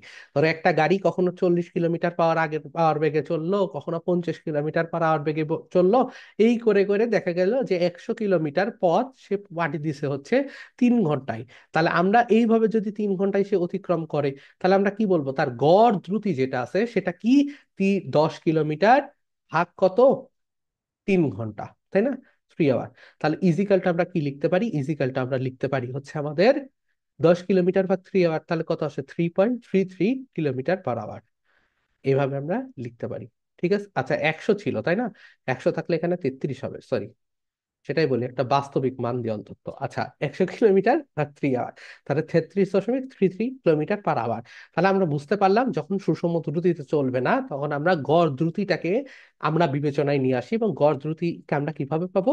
মোট অতিক্রান্ত দূরত্বকে সময় দ্বারা ভাগ করব। এখন দেখো, আমাদের সুষম দ্রুতি যদি হয়, অর্থাৎ একই মানে স্পিড নিয়ে হচ্ছে বস্তুটা চলতেই আছে চলতেই আছে, সেই ক্ষেত্রে আমরা বলতে পারি যে কোনো সময়ের তাৎক্ষণিক দ্রুতি। তাৎক্ষণিক দ্রুতি মানে কি? ধরো 2 নাম্বার সেকেন্ডে আমাদের যে দ্রুতিটা আমরা বের করব, 2 নাম্বার সেকেন্ডের দ্রুতি কিভাবে বের করব?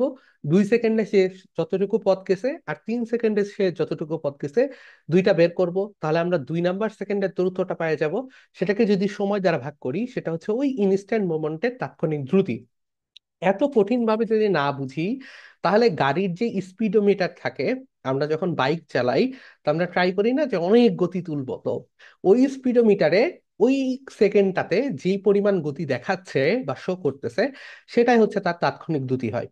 তো আমরা যদি পুরো একটা গাড়ি একটা সেম ভেলোসিটি মানে সেম স্পিডে চলতেছে, তখন সেই ক্ষেত্রে তাৎক্ষণিক দ্রুতি এবং গড় দ্রুতি দুইটাই সমান হয়, কারণ সে তো পুরো পথটা একটা দ্রুতি নিয়েই গেছে, রাইট?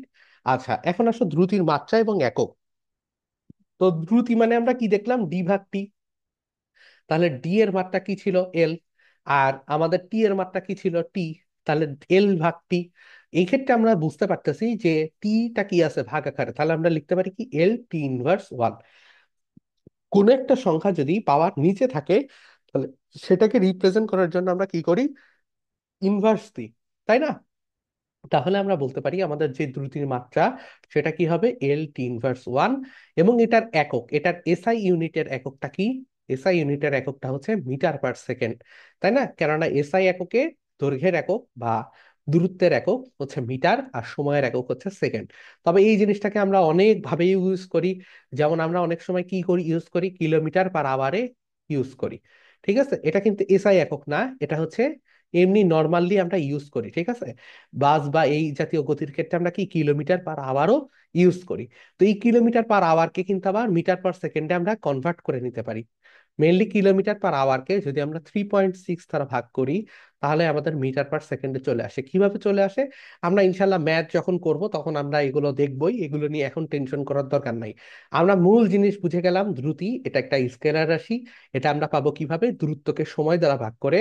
এবং আমরা এটাও বুঝলাম দ্রুতি দুই ধরনের হতে পারে, একটা হচ্ছে সুষম দ্রুতি, যদি সবসময় সেম স্পিডে সে যায় তাহলে সেটাকে আমরা বলবো সুষম দ্রুতি। যদি সে সে তার স্পিডকে আপ ডাউন করে, যেটা আসলে বাস্তব ক্ষেত্রে ঘটে, সেটাকে আমরা বলি অসম দ্রুতি। আর যদি কোন একটা বস্তু অসম দ্রুতিতে চলে তাহলে তার মোট সময়, একটা বিশাল টাইম ধরে, যেই সময় ধরে সে কি করছে, দূরত্ব অতিক্রম করছে, সেই দূরত্বগুলো যোগ করে মোট দূরত্ব পাবো। সেই মোট দূরত্বকে মোট অতিক্রান্ত সময় দ্বারা ভাগ করলে আমরা একটা তার গড় গতি গতি বা গড় দ্রুতি পাবো। এবং তারপরে আমরা বুঝলাম যদি সেটা সুষম দ্রুতিতে চলতো, একই স্পিডে চলতো, তাহলে আমরা বলতেই পারি যে কোনো সময়ের তাৎক্ষণিক গতি হচ্ছে তার গড় দ্রুতির সমান হবে। এখন আসো তারপর নেক্সট টপিক, সেটা হচ্ছে আমাদের বেগ বা ভেলোসিটি। আচ্ছা, বেগ মানে কি? বেগ মানে সময়ের সাথে কোনো বস্তুর নির্দিষ্ট দিক থেকে সরণ বা তার অবস্থানের পরিবর্তনের হারকে বেগ বলে। জাস্ট সেম জিনিস। দ্রুতি হচ্ছে দূরত্ব ভাগ সময়, বেগ হচ্ছে সরণ ভাগ সময়। তাহলে সরণ ভাগ সময়টা কেন আমরা বললাম? কেননা বেগ ইটসেলফ একটা ভেক্টর রাশি এবং সরণ সে নিজেও একটা ভেক্টর রাশি। তাহলে ভেক্টর রাশিকে সময় নামক একটা স্কেলার রাশিতে দিয়ে যখন ভাগ করতেছি তখন আসলেই একটা ভেক্টর রাশি পাবো, এবং সেটাকে আমরা বেগ বলতেছি। তাহলে বেগ সমান সমান আমরা কি লিখতে পারি? বেগ সময় আমরা লিখতে পারি সরণ ভাগ সময়। এবং বেগকেও আমরা সেম ভি দ্বারাই প্রকাশ করি, এবং সেটাকে আমরা কি বলতেছি? ভেলোসিটি বলতেছি। এবং সেখানে আমরা দেখো এস ইউজ করতেছি, রাইট? ডি এর জায়গায় দেখো এস ইউজ করতেছি, কেননা সরণের ক্ষেত্রে আমরা এস দ্বারা রিপ্রেজেন্ট করি। তারপর আমাদের কি বলছে? বলছে যদি কোনো গতিশীল বস্তুর বেগের মান এবং দিক অপরিবর্তিত থাকে তাহলে তাকে আমরা বলি সুষম বেগ। অর্থাৎ একটা বস্তু যদি একই দিক বরাবর যায়, ধরো সেম ভেলোসিটি, অর্থাৎ 10 মিটার পার সেকেন্ড গতিতে সে একটা বিশাল পথ অতিক্রম করতেছে, এই জায়গা থেকে সে এই জায়গা পর্যন্ত গেছে, তাহলে তাকে আমরা কি বলবো? সুষম বেগ বলবো। যেমন, এমন আসলে তো উদাহরণ খুবই কম, রাইট? বাস্তবে তো সবগুলোর বেগের দিক হয় হয় হচ্ছে বাস টার্ন করে কোন একটা বক্র রাস্তায়, এদিকে যাচ্ছিল সে এদিকে ভ্রমণ করা শুরু করছে। তো আমরা এরকম দিকের পরিবর্তন ঘটে অথবা স্পিডের পরিবর্তন ঘটে, কখনো মানে ব্রেক চাপতে হয়, কখনো অ্যাক্সিলারেট করতে হয় বা স্পিড বাড়াইতে হয়, তাই না? তো এইগুলো তো ঘটেই। তবে আমাদের বাস্তব লাইফে খুব সুন্দর একটা উদাহরণ আছে, সেটা হচ্ছে শব্দের বেগ। তো যখন যদি তাপমাত্রা নির্দিষ্ট থাকে তাহলে শব্দের বেগ কিন্তু একটা সুষম বা কি বলা যায়, সুষম বা সমান বেগের একটা বিশাল বড় উদাহরণ। তার মানে যখনই আমাদের সব তাপমাত্রা সেম থাকে, যেমন 0 ডিগ্রি সেলসিয়াস তাপমাত্রাতে আমাদের শব্দের বেগ কিন্তু 332 মিটার পার সেকেন্ড। এটা নিয়ে অনেক কন্ট্রোভার্সি আছে, কোনো জায়গায় 330 লেখা, কোনো জায়গায় 332 লেখা। তো এটা নিয়ে সমস্যা নাই। মেইন জিনিস হচ্ছে শব্দের বেগ এমনিতে সুষম বেগ, আচ্ছা, নির্দিষ্ট তাপমাত্রার ক্ষেত্রে। আর যদি সেম না থাকে, যদি পরিবর্তন হয় সময়ের সাথে সাথে, তাহলে তাকে অবশ্যই অবশ্যই আমরা কি বলবো? অসম বেগ বলবো। সংজ্ঞাগুলো তোমরা পড়ে নিও। বেগের ক্ষেত্রে আরেকটা মজার ইন্টারেস্টিং জিনিস আছে, বেগ কিন্তু দিক পরিবর্তন হওয়ার সাথে সাথেও চেঞ্জ হয়। ধরো একটা বস্তু এই দিক বরাবর যাচ্ছিল বা একটা বাস এদিক বরাবর যাচ্ছিল, তারপর টার্ন নিয়ে সে এদিক বরাবর আসা শুরু করলো। কিন্তু যখন সে সরি, এদিকেও এদিক এরকম চিহ্ন হবে, যখন সে এদিকে যাচ্ছিল তখনও তার বেগ ছিল 10 মিটার পার সেকেন্ড। আবার এইদিকে গেলেও তার দ্রুতি ধরো 10 মিটার পার সেকেন্ডই ছিল, ঠিক আছে? সে পার সেকেন্ডে 10 মিটার করেই যাচ্ছিল, এইদিকেও যাচ্ছিল এইদিকেও যাচ্ছিল, কোনো পরিবর্তন হয় নাই। কিন্তু বলতো এই দিক বরাবর বেগ যেটা ছিল সেটা ভি 1, আর এদিক বরাবর ধরো বেগ যেটা ছিল সেটাকে আমরা বললাম ভি 2, এই দুইজন কি সেম? উত্তর হচ্ছে সেম না। কেননা এই ভি 1 হচ্ছে এদিক থেকে এদিকে, এই ভি 2 হচ্ছে এদিক থেকে এইদিকে, অর্থাৎ তাদের মান দুইটা সেম থাকলেও তাদের দিক দিক কিন্তু কি হয়ে গেছে বলতো? বদলায় গেছে, তাই না? তাহলে দিক বদলানোর জন্য কিন্তু ভেলোসিটি পরিবর্তন হয়ে গেল। তাহলে আমাদের খেয়াল রাখতে হবে যে বেগের ক্ষেত্রে কিন্তু মানের চেঞ্জ হইলেও হবে, আবার কি হবে? মান সেম আছে কিন্তু দিক পরিবর্তন হয়েছে, সেই ক্ষেত্রেও ভেলোসিটি চেঞ্জ হবে। আবার এমনও হইতে পারে মানও চেঞ্জ হয়েছে দিকও চেঞ্জ হয়েছে, সেই ক্ষেত্রেও ভেলোসিটি পরিবর্তন হচ্ছে। আচ্ছা, বেগের মাত্রা এবং একক সেম জিনিস। আমরা বেগের মাত্রা কি হবে? LT ইনভার্স 1, কেননা দূরত্ব, এবং সময়ের কি হবে? মাইনাস ঘাতের সমান হবে, মাইনাস ঘাতের গুণফলের সমান হবে। একক কি হবে? একক হবে মিটার পার সেকেন্ড। এখানেও অনেক সময় আমরা কি করতে পারি, এসআইএফ কে হচ্ছে মিটার পার সেকেন্ড, এবং এমনিতে অনেক সময় কিলোমিটার পার আওয়ার বা আরো হাবিজাবি অনেক কিছুতে প্রকাশ করা যায়। কিলোমিটার পার আওয়ারটাই আসলে নর্মালি অনেক পপুলার ভাবে ইউজ হয় মিটার পার সেকেন্ড বাদে। তো সেটাও আমাদের খেয়াল রাখতে হবে যখন আমরা অঙ্কগুলো করব। যদি এসআই ইউনিটের ম্যাথ হয় তাহলে এসআই ইউনিটে রেখেই পরিবর্তন করার চেষ্টা করব বা ম্যাথ গুলো করার চেষ্টা করব। আসো, এরপর হচ্ছে আমাদের দূরত্ব বনাম সময়, লেখ থেকে বেগ নির্ণয়। আচ্ছা, এইখানে কি হয়েছে, মেইনলি মেইনলি আমরা একটা লেখচিত্র অঙ্কন করার চেষ্টা করছি, যেখানে আমরা এক্স অক্ষ বরাবর আমাদের সময়টাকে রিপ্রেজেন্ট করছি, ওয়াই অক্ষ বরাবর আমরা সরণটাকে রিপ্রেজেন্ট করছি। আমাদের যতগুলো ফিজিক্সের আমাদের জায়গাগুলো আছে সেখানে কিন্তু লেখের একটা বড় ভূমিকা আছে। বিশেষ করে আমরা যখন হায়ার লেভেলের স্টাডি গুলো করি বা গবেষণা রিসার্চ গুলো করি, আমাদের কিন্তু এই লেখ নিয়েই সবকিছু প্রেডিকশন করা লাগে। সো লেখ জিনিসটাকে আমাদের ভালো মতো বুঝতে হবে, যদিও আমাদের 9-10-এ খুবই বেসিক লেভেলের কিছু লেখের কথা আছে। বাট দিন যত যাবে অনেক ধরনের আসলে আমরা পরিচিত হব লেখচিত্রের সাথে। তো লেখচিত্রগুলো থেকেই আসলে আমাদের সমস্ত সূত্রগুলো আসে। তো এই কারণে আমাদের লেখটা একটু ভালো মতো বুঝতে হবে। তো আমাদের কি হয়েছে, সময় গেছে হচ্ছে এক্স অক্ষ বরাবর আর সরণ গেছে ওয়াই অক্ষ বরাবর। তো এমন একটা সময় দেখো যে যদি কোন একটা বস্তু সুষম বেগে চলে, তাহলে আমরা সেই ক্ষেত্রে কি দেখলাম যে আসলে আমাদের ভি ইজিক্যাল টু কি, এস ভাগ টি, রাইট? এস ভাগ টি আমরা এমন দেখলাম। তাহলে আমরা বলতে পারি কি, আমাদের সরণ কি, এস। তাহলে এস কে আমরা সবসময় ওয়াই অক্ষ বরাবর যেটা আছে সেটাকে এক পাশে নিয়ে আসার চেষ্টা করব। তাহলে আমরা কি করতে পারি, এস ইজিক্যাল টু কি লিখতে পারি, ভিটি। এখানে দেখো আমাদের চেঞ্জটা হচ্ছে কি ভি, আর এখানে আমাদের গুণ আকারে আছে কি টি। এই টিটাকেই আমরা কি বলতেছি, এক্স অক্ষ বরাবর রিপ্রেজেন্ট করছি, আর এসটাকে আমরা কি হিসাবে রিপ্রেজেন্ট করছি, ওয়াই অক্ষ বরাবর রিপ্রেজেন্ট করছি। তাহলে আমরা বলতে পারি না y equal to v into x. এই ভিটাকে দেখতে দেখো তো, সরল লেখা যদি পড়ে থাকো, সরল লেখা যদি পড়ে থাকো ছোটবেলায়, সরল লেখার সমীকরণ যদি দেখে থাকো, তাহলে y equal to m x এইরকম করে মনে হচ্ছে না? যেখানে এমটা কি ছিল, কোন একটা সরল লেখার ঢাল, আর এক্সটা কি ছিল, এক্স অক্ষ বরাবর যেটাকে আমরা রিপ্রেজেন্ট করি, ওয়াই কি ছিল, ওয়াই অক্ষকে যেটা বরাবর রিপ্রেজেন্ট করি। তো যেহেতু আমরা ওয়াই এর সাপেক্ষে সবসময় লেখচিত্র অঙ্কন করার চেষ্টা করি, তো আমরা ওয়াইটাকে এক পাশে নিয়ে আসবো। তাহলে আমরা কি এসটাকে এক পাশে নিয়ে আসলাম, তাহলে এস ইজিক্যাল টু কি ভিটি, যেখানে টিটা দেখতে কি এক্স এর মতো, এসটা দেখতে কি ওয়াই এর মতো। এবং আমরা যদি সরলরেখার সমীকরণ দেখি তাহলে ভিটা কি এম এর মতো। তাহলে আমরা বুঝতে পারতেছি এই ঢালটাই কি আমাদের বেগ, ভেলোসিটি। তাহলে কোন একটা সময় বনাম মানে সরণ বনাম সময় লেখচিত্রের আমাদের কি হবে, ঢালটাই কি হবে বলতো, বেগ হবে। আচ্ছা, এখানে দূরত্ব আছে, এই দূরত্বটা কেটে দিয়ে আমরা সময়ও লিখতে পারি, হ্যাঁ? ঠিক আছে, এটা দূরত্ব না, এটা আসলে সরি, সময় কেন লিখতেছি, সরণ। ঠিক আছে, সরি, এটা সরণ হবে, এটা একটু খেয়াল রেখো। এখানে একটু হালকা মিস্টেক করছি, দ্রুত লিখলে কনফিউশন হয়ে যাবে, হ্যাঁ, দ্রুতির সাথে কনফিউশন হয়ে যাবে, সেটা আমরা না করি। তাহলে আমরা বুঝতে পারতেছি সেই এমটাই কি আমাদের বলতো, ঢাল। এবং এখানে এম এর জায়গায় আমাদের কি বসতেছে, ভি। তার মানে ভিটাই আসলে সহগ সমীকৃত করলে আমরা দেখতে পারতেছি ভিটা আমাদের হচ্ছে সেই এম। তো সেই জায়গায় হচ্ছে আমরা বুঝতে পারতেছি যে সরণ বনাম সময় এই লেখচিত্রের ক্ষেত্রে ঢালটাই হচ্ছে আমাদের ভি। যদি আমরা আরো স্পষ্টভাবে দেখি যে কোন একটা সরলরেখা দেখতে কেমন হয়, এবং এটা কিন্তু একটা মূল বিন্দুগামী সরলরেখা, তাই না? আমরা জানি মূল বিন্দুগামী না না কোনটা, আসলে ওয়াই অক্ষকে একটা নির্দিষ্ট বিন্দুতে সেট করে এই জাতীয় সরলরেখাগুলো। আর এই জাতীয় যে সরলরেখাগুলো হয় y equal to m x এই চরিত্রধারী, সেগুলো কিন্তু মূল বিন্দুগামী সরলরেখা হয়। তাহলে মূল বিন্দুগামী একটা সরলরেখাকে আমরা এই যে এই রেখা দ্বারা রিপ্রেজেন্ট করছি, তো দেখা যাচ্ছে যে সময়ের সাথে সাথে সরণের পরিমাণ কি হচ্ছে, বৃদ্ধি পাচ্ছে, কেননা সুষম বেগে আছে সে। তাহলে আমরা যে কোনো একটা বিন্দু পিতে আমরা ধরে নিলাম একটা বিন্দু, ঠিক আছে? তো পিতে যদি আমরা একটা বিন্দু ধরেই নিই, এটাকে ধরে নিলাম পিতে একটা বিন্দু, তাহলে এই বরাবর আমরা একটা লম্ব টেনে দিলাম এক্স এর উপরে। তাহলে দেখো তো পিএম যেটা আছে, এটা রিপ্রেজেন্ট করতেছে কি, মোট যতটুকু সরণ ঘটছে সেটা না, অর্থাৎ জিরো থেকে পি বিন্দু পর্যন্ত মোট সরণটাই কি আমাদের ওয়াই, অথবা এটাকে আমরা কি বলতেছি, সরণ এস, রাইট? আর আমাদের এই বরাবর যে ওএম আছে এটাই আসলে আমাদের কি রিপ্রেজেন্ট করতেছে, সময় অথবা টি, তাই না? এটা এক্স অক্ষকে রিপ্রেজেন্ট করতেছে। এখন যদি আমরা খালি দেখি, এটা হচ্ছে আমাদের সেই থেটা, ট্যান থেটাও আমরা বলতে পারি, যেটা এক্স অক্ষের সাথে কোণ তৈরি করতেছে। মনে রাখবে m equal to tan theta, ঢাল ইজিক্যাল টু ট্যান থেটা, তাই না? সরলরেখা অধ্যায়ে এটা বিস্তারিত আসলে শিখে আসার কথা। আমি ফিজিক্সে আর ম্যাথমেটিক্সের কতটুকু অংশই বা কভার করব। যাই হোক, ধরে নিচ্ছি যে তোমরা এতটুকু অন্তত জানো যে ঢালটাকে ট্যান থেটা হিসাবে ধরা হয়। তো যাই হোক, আমরা যদি এখানে দেখি যে আমাদের যে ঢালটা আছে সেই ঢালটা আসলে কি বা ভেলোসিটিটা কি, ভেলোসিটিটা আর কিছুই না, ভি ইজিক্যাল টু আমাদের কি হবে বলতো, ঢালটা সমান সময় কি ওয়াই অক্ষের পরিবর্তন ভাগ এক্স অক্ষের পরিবর্তন, বা ওয়াই ভাগ এক্স। ওয়াই ভাগ এক্সটাই কি আসলে আমাদের স্মরণ ভাগ সময় না? এই কারণেই কিন্তু আমরা ভেলোসিটিটাকেই হিসাব করে রিপ্রেজেন্ট করতেছি, এবং এখানে খুব সুন্দর মতো এটাকেই বর্ণনা করা আছে। আচ্ছা, তারপর দেখো আমরা যদি বলি যে এই যে পিএম ভাগ ওএম অর্থাৎ সরণের পরিবর্তন ভাগ সময়ের পরিবর্তন, এটাকেই আমরা কি বলি, ওই রেখার নতি বা গ্রেডিয়েন্ট অথবা ঢাল বলি। এই ঢালটাকেই আমরা রিপ্রেজেন্ট করতেছি ভি দ্বারা। এখানে যদি আমরা এতটুকু অংশ নিয়েও একটা রেখা টানতাম, অর্থাৎ এটাকেই ইনিশিয়াল বিন্দু এটাকে লেস বিন্দু ধরতাম, তাও কিন্তু ঢাল সেম হতো, তাই না? একটা সরল রেখার কিন্তু সকল বিন্দুতেই ঢালের মান সেম হয়।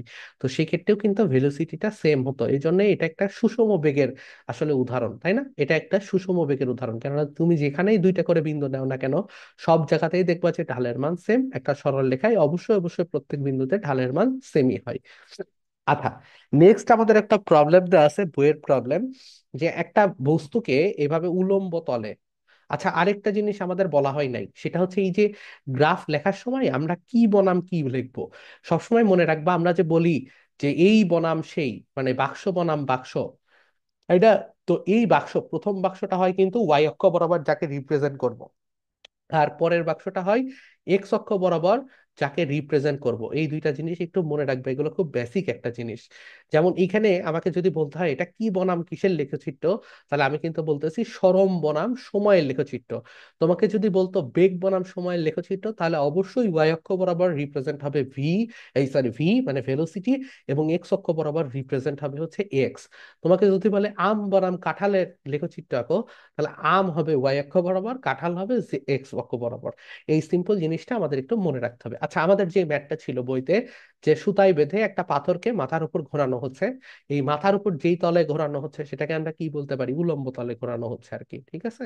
অথবা ভূমির সমান্তরালে মাথার উপর ঘোরানো হচ্ছে, যেটাই আমরা বলি না কেন। যাই হোক, একটা বস্তুকে ঘোরানো হচ্ছে, সেটা সমদ্রুতিতে ঘোরাচ্ছি, অর্থাৎ পাথরটাকে একদম সেম স্পিডে আমি ঘোরাচ্ছি, প্রতি সেকেন্ডে সে সেম দূরত্ব অতিক্রম করতেছে, আমি স্পিড বাড়াচ্ছিও না কমাচ্ছিও না, ঠিক আছে? কমাচ্ছি না বাড়াচ্ছিও না। তো সেখানে আমাকে ফার্স্ট কোশ্চেন করছে যে কোনো বেগ আছে কিনা। দেখো, সমদ্রুতিতে চলমান একটা বস্তুরও বেগ থাকতে পারে।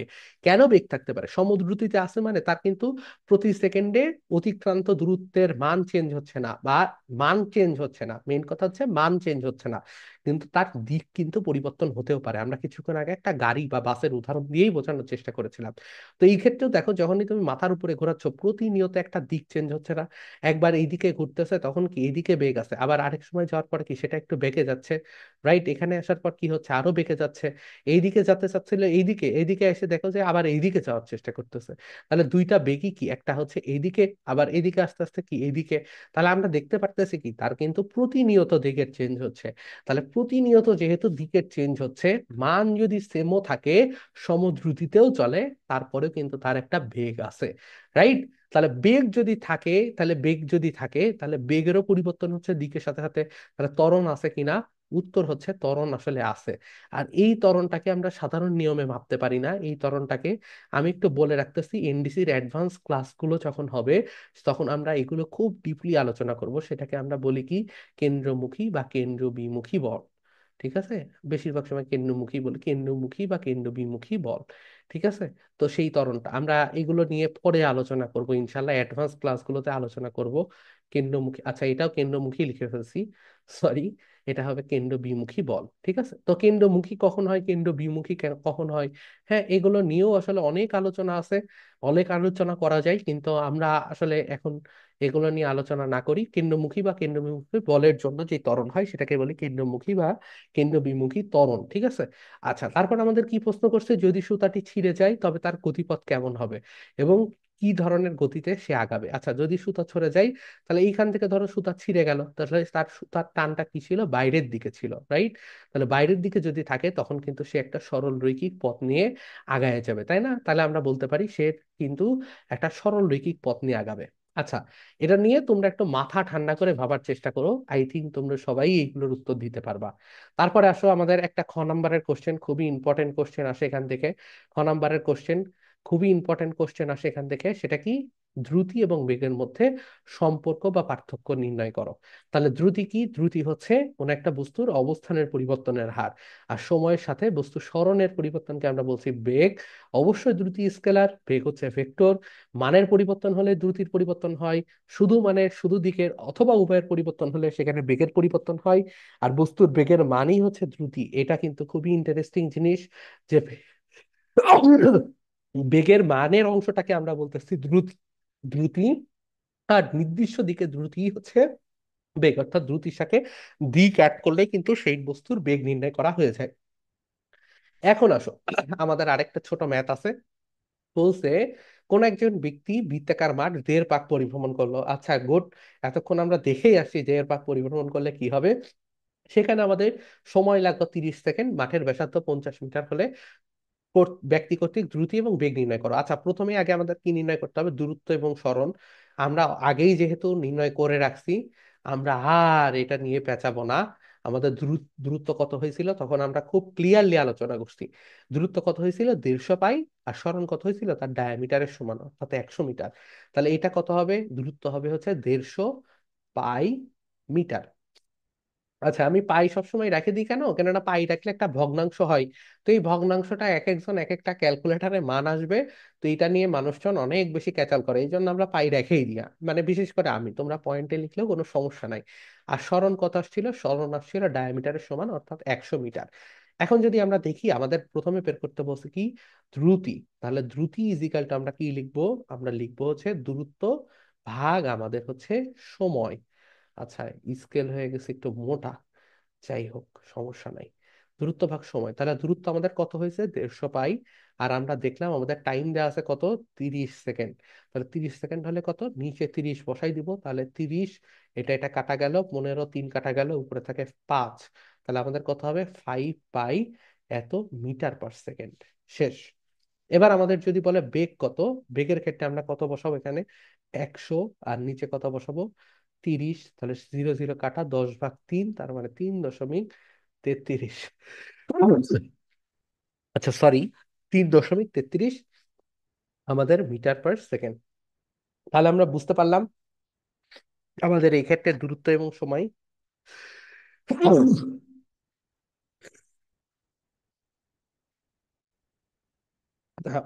এই ক্ষেত্রে আমরা বুঝতে পারলাম যে আমাদের দূরত্ব ভাগ সময় কিভাবে কাজ করবে। এরপর আমাদের আসছে হচ্ছে ত্বরণ। ত্বরণ জিনিসটা আসলে কি? ত্বরণ জিনিসটা হচ্ছে সময়ের সাথে বস্তুর অসম বেগের পরিবর্তন। প্রথম কথা হচ্ছে বেগ বৃদ্ধি পাচ্ছে অথবা বেগ কমে যাচ্ছে, তার মানে সেখানে কি বেগের পরিবর্তন আসছে। আর বেগের পরিবর্তন মানে কি? সেটা অবশ্যই অবশ্যই অসম বেগ। সুষম বেগ হলে তো বেগের পরিবর্তনই হচ্ছে না, সেখানে ত্বরণ থাকবে কি? তাহলে আমাদের এটা খেয়াল করতে হবে, বেগ ওঠানামা হইলেই, ওঠানামা মানে কি? বেগ বৃদ্ধি হলে অথবা হ্রাস হলে আসলে সেখানে ত্বরণের একটা কনসেপ্ট চলে আসবে। তাহলে ত্বরণটা আসলে কি? ত্বরণটা আসলে হচ্ছে বেগটা যেই হারে বৃদ্ধি পাচ্ছে। তাহলে বেগটা যদি কখনো বৃদ্ধি পায়, ধর একটা বাস 20 মিটার পার সেকেন্ডে চলছিল, তারপর 3 সেকেন্ডে তার বেগ হয়ে গেল 10 মিটার পার সেকেন্ড, তাহলে অবশ্যই এখানে বেগ কমছে, রাইট? তাহলে এই কমার হারটাকেই আমরা কি বলি? ত্বরণ দ্বারা রিপ্রেজেন্ট করি। তাহলে আমাদের ত্বরণ ইজিক্যাল টু কি? ত্বরণ ইজিক্যাল টু হচ্ছে আমাদের লাস্ট বেগ মাইনাস হচ্ছে আদি বেগ ভাগ হচ্ছে সময়। তাহলে এই ভিটা কি? ভিটা হচ্ছে শেষ বেগ, অর্থাৎ যেই টাইমের মধ্যে আমি ত্বরণ নির্ণয় করতেছি সেই টাইমের মধ্যে আমার শেষ বেগটা কত। এই ইউ দ্বারা আমরা রিপ্রেজেন্ট করি হচ্ছে তার আদি বেগটা কত। আর টি দ্বারা আমরা কি রিপ্রেজেন্ট করি সেটা তো আমরা জানি, আমরা সময়কে রিপ্রেজেন্ট করি, তাই না? কালিটা একটু হালকা করে নিই। আর এইটাকে আমরা কি বলছি? এটাকে আমরা রিপ্রেজেন্ট করতেছি ত্বরণ দ্বারা। এটার ইংলিশ নাম কি? ইংলিশ নাম হচ্ছে এক্সিলারেশন। তাহলে এ দ্বারা আমরা কি বোঝাচ্ছি? এক্সিলারেশন বোঝাচ্ছি। তাহলে আমরা বুঝেই গেলাম যে ত্বরণ মানে কি? আমরা শেষ বেগ থেকে আদি বেগ বিয়োগ করব, মাঝখানে যতটুকু সময় ধরে আমরা এই শেষ বেগ আর আদি বেগ পর্যবেক্ষণ করলাম তার মধ্যবর্তী টাইমটাকে আমরা কাউন্ট করব। তাহলে এটাকে আমরা কি বলবো? এক্সিলারেশন বা ত্বরণ। এখন আমাদের বলছে কি ত্বরণের মাত্রা এবং একক। দেখো ভাই, উপরে ভি মাইনাস ইউ হয়েছে, একটা জিনিস মনে রাখবা, ভি মাইনাস ইউ হোক, যেটা থেকেই যেটা হোক না কেন, আলটিমেটলি তা আলুই থাকে। মানে আলু থেকে ধরো কিছু আলু বাদ দিলা, জিনিসটা কি? আলুই থাকে। তাহলে কোন একটা বেগ থেকে কোন একটা বেগ বাদ দিছো, উপরে আলটিমেটলি কি আছে? বেগই আছে, ঠিক আছে? তাহলে আমরা কোন একটা সংখ্যা যখন মানে বিয়োগ করি, কোন একটা একক যখন বিয়োগ করি, আলটিমেটলি কিন্তু তার মাত্রার কোনো পরিবর্তন হয় না। কেননা 10 মিটার পার সেকেন্ড থেকে তুমি 5 মিটার পার সেকেন্ড বিয়োগ করলা, তাহলে থাকে কত উপরে, 5 মিটার পার সেকেন্ড, রাইট? তাহলে মাত্রার ক্ষেত্রে বিয়োগের কিন্তু বা যোগের কিন্তু কোনো ভূমিকা নাই। তারা জাস্ট একই মাত্রার দুইটাকে অ্যাড করে একটা সেম মাত্রার জিনিস বের করে বা প্রডিউস করে, ঠিক আছে, এই অপারেটর গুলো। তাহলে এই অপারেটর গুলো এক্সট্রিম ভাবে কোনো মাত্রাকে চেঞ্জ করে না। চেঞ্জ করে কারা? গুণ এবং ভাগ। তখন আমাদের আলাদাভাবে চিন্তা করতে হয়। এখন v - u এটাই থাকুক আর যেটাই থাকুক না কেন, উপরে আছে কি ডেল ভি, অথবা ডেল ভি মানে কি, আমি জাস্ট বেগের পরিবর্তনকে ডেল দ্বারা প্রকাশ করতেছি। তো অনেক সময় ডেল ভি অথবা ডিভি বেগের পরিবর্তনকে প্রকাশ করে। তো যাই হোক না কেন, তো উপরে আসলে কি আছে, বেগের পরিবর্তন, মানে বেগই আছে কোন একটা সামথিং। তাহলে উপরে কি আছে, বেগ, আর নিচে কি আছে, সময়, তাই না? তাহলে আমরা বলতে পারি যে বেগের মাত্রা কি ছিল, L t ইনভার্স 1। আমরা এর আগেই দেখছি L t ইনভার্স 1। সেটাকে আবার আমরা ভাগ করতে দিচ্ছি কি, আরেকটা টি দিয়ে। তাহলে উপরে কি থাকে, L t ইনভার্স 1, আরেকটা t ইনভার্স 1, তাহলে দুই t ইনভার্স 1 মিলে কি হয়ে যায়, L t ইনভার্স 2। তাহলে আমাদের ত্বরণের মাত্রা কি হবে, L t ইনভার্স 2। তাহলে আমাদের দেখলাম দূরত্ব আছে, সেটা হচ্ছে কি এল, সেটাকে টি দ্বারা ভাগ করতেছি, মানে কি আসতেছে আমাদের বেগ, তার মানে কি আসতেছে, বেগের মাত্রা L t ইনভার্স 1। যখন আমরা সেটাকে আরেকটা টি দ্বারা ভাগ করতেছি, তখন কি আসতেছে, L t ইনভার্স 2। আর বেগকে যেহেতু সময় দ্বারা ভাগ করে পাই ত্বরণ, তাহলে ত্বরণের মাত্রা হচ্ছে L t ইনভার্স 2। আশা করি বুঝতে পারছো। তাইলে ত্বরণের মাত্রা কি হবে, L t ইনভার্স 2। আবার দেখো বেগের এককটা কি ছিল, মিটার পার সেকেন্ড, সেটাকে আবার আরেকটা সেকেন্ড দ্বারা ভাগ করতেছো, তাহলে কি আসতেছে, metre per second square, right? অথবা মিটার ইন, মানে সেকেন্ড ইনভার্স 2, যেটা ইচ্ছা তুমি বলো, কোনো সমস্যা নাই। তাহলে আমরা বলতে পারবো এককটা কি হবে, এটাকে আমরা বলতেছি হচ্ছে কি মাত্রা। আর আমাদের এককটা কি হবে, এককটা হবে হচ্ছে, এককটা হবে হচ্ছে মিটার পার সেকেন্ড স্কোয়ার। ওকে। এবার আমাদের কি আসছে, সুষম ত্বরণ। যদি ত্বরণের এই পরিবর্তনটা সুষম হয় তাহলে সুষম, আর যদি সময়ের সাথে সাথে পরিবর্তিত হয় সেটা হচ্ছে অসম ত্বরণ। আরেকটা ছোট ইনফরমেশন দিয়ে রাখি, এই অসম ত্বরণ বা ত্বরণের পরিবর্তনের হারও আছে, সেটাকে আমরা বলি হচ্ছে জোল্ট। তো তোমাদের আসলে এই কনসেপ্টটা নাই, ইভেন ইন্টারেও নাই, তবে অনেক সময় সায়েন্স অলিম্পিয়াড, ফিজিক্স অলিম্পিয়াড এগুলোতে দিয়ে দেয়, ঠিক আছে? তো সেই ক্ষেত্রে এটা মনে রাখতে পারো যে অসম ত্বরণের যে পরিবর্তনের হার, সেটাকে আবার বলা হয় হচ্ছে জোল্ট। জোল্টের একক কি, মিটার পার সেকেন্ড কিউব। আচ্ছা, সেখানে আমরা না যাই, এতটুকু আমাদের না জানলেও হবে। তবে আমাদের এতটুকু জানতে হবে ত্বরণ এটা কি ধরনের রাশি, অবশ্যই অবশ্যই ভেক্টর রাশি, বেগকে সময় দ্বারা ভাগ করে পাচ্ছি। 2 নাম্বার, ত্বরণ আমরা কিভাবে পাবো, শেষ বেগ মাইনাস আদি বেগ ভাগ টি দিয়ে পাবো। ত্বরণের একক কি হবে, L t ইনভার্স, সরি, ত্বরণের মাত্রা কি হবে, L t ইনভার্স 2। ত্বরণের একক কি হবে, মিটার পার সেকেন্ড স্কোয়ার। দুই ধরনের ত্বরণ হতে পারে, সুষম ত্বরণ, অসম ত্বরণ। যদি ত্বরণ সবসময় একই বেগে, মানে একই হারে থাকে, তাহলে সেটাকে আমরা বলবো সুষম ত্বরণ। সময়ের সাথে সাথে যদি ত্বরণের হার পরিবর্তন হয়, সেক্ষেত্রে আমরা তাকে বলবো অসম ত্বরণ। এতটুকু আমাদের কাছে ক্লিয়ার। আসো, তারপর আমাদের কি আছে, বেগ বনাম সময় থেকে ত্বরণ নির্ণয়। আমরা কেবলই দেখলাম যে আমাদের যে ভিটা ছিল, তাহলে এই ইজিক্যালটা আমরা কি করছি, ডিভি ভাগ বা ডেল ভি ভাগ টি দিছি, তাই না? তো ডেল ভি বা ভি, এটাকে ভিউ লিখতে পারি আমরা সাধারণ অর্থে, ভি মানে হচ্ছে বেগের পরিবর্তন যদি বোঝাই। তাহলে আমাদের কি কাজ, আমরা কি করতেছি, বেগ বনাম সময় গ্রাফ আনতেছি। তাহলে আমরা বলছিলাম যে বেগ যদি প্রথমে থাকে তাহলে কি এটা ওয়াই অক্ষ বরাবর, তাহলে আমাদের ডেল ভি বা ভিটাকে আমাদের কি করতে হবে, সূত্রের মাধ্যমে প্রকাশ করতে হবে। তাহলে ভি ইজিক্যাল টু কি এটি, এটাও দেখো আমাদের কি, এই ভিটা কি আমাদের ওয়াই, আর এক্স অক্ষ বরাবর আছে কি টি। তাহলে এটা অবশ্যই অবশ্যই ম্যান্ডেটরি বোঝাবে কি এম, এবং এটা y equal to m x রেখাকে রিপ্রেজেন্ট করে, যেখানে এমটা কি আসলে ঢাল। তাহলে আমরা বলতে পারি বেগ বনাম সময় আগে ছিল কি, সরণ বনাম সময়, সরণ বনাম সময়, তার গ্রাফটা রিপ্রেজেন্ট করতেছিল বেগকে। আবার আমরা যদি বেগ বনাম সময় এমন একটা লেখচিত্র রিপ্রেজেন্ট করি, তাহলে তার ঢালটা কি বোঝাবে, তার ঢালটা বোঝাবে হচ্ছে ত্বরণকে।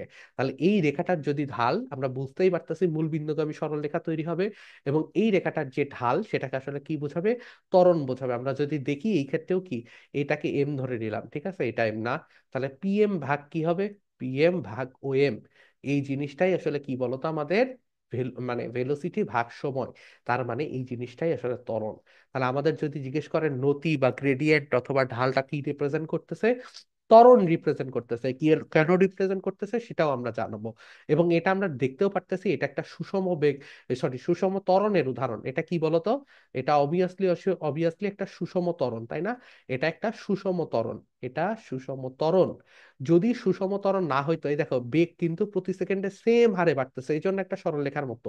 যদি ধরো বাই চান্স এটা সুষম ত্বরণ না হইতো, না হইতেই পারে, যে সুষম ত্বরণ যে হবে এটার তো কোনো মানে নাই, তাই না? তাহলে সুষম ত্বরণ না হলে কিন্তু এই রকম হইতো, অথবা এই রকম হইতো, ঠিক আছে, এরকম সামথিং হতো, অথবা এই রকম হইতো, বা বিভিন্ন রকম বক্ররেখা আসলে হতে পারতো।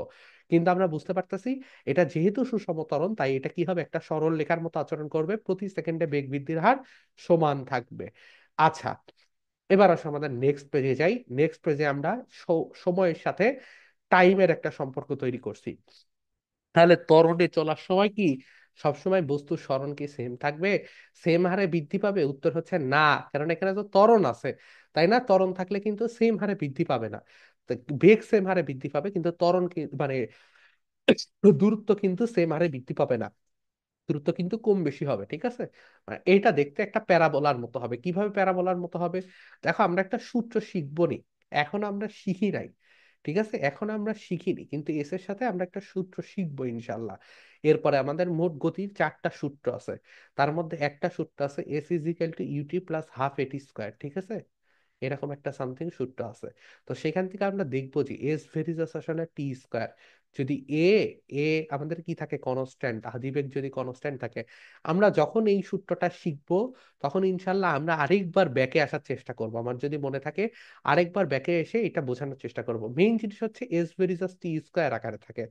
তো এস ভেরিজাস টি স্কোয়ার আকারে যদি থাকে, দেখো এস বরাবর আছে ওয়াই, আর ভি মানে এক্স অক্ষ বরাবর আছে হচ্ছে টাইম, তাহলে ওয়াই ভেরিজাস এক্স স্কোয়ার এই আকারে থাকে।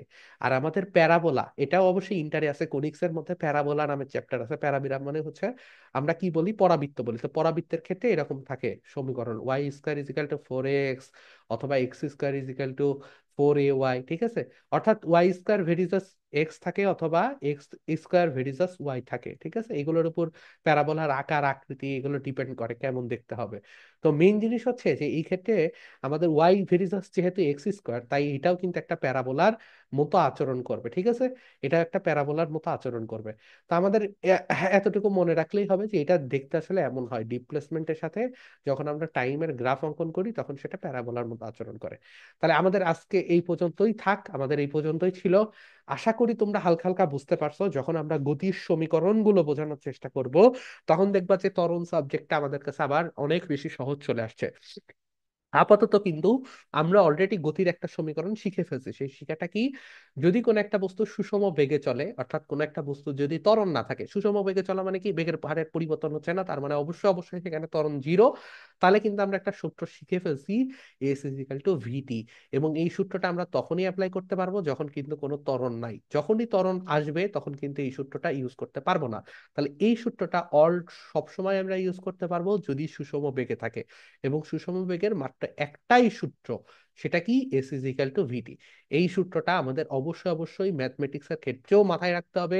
কালকে আমরা গতির 4টা সূত্র নিয়ে আলোচনা করব, এরপর ডিরেক্টলি ম্যাথে যাব।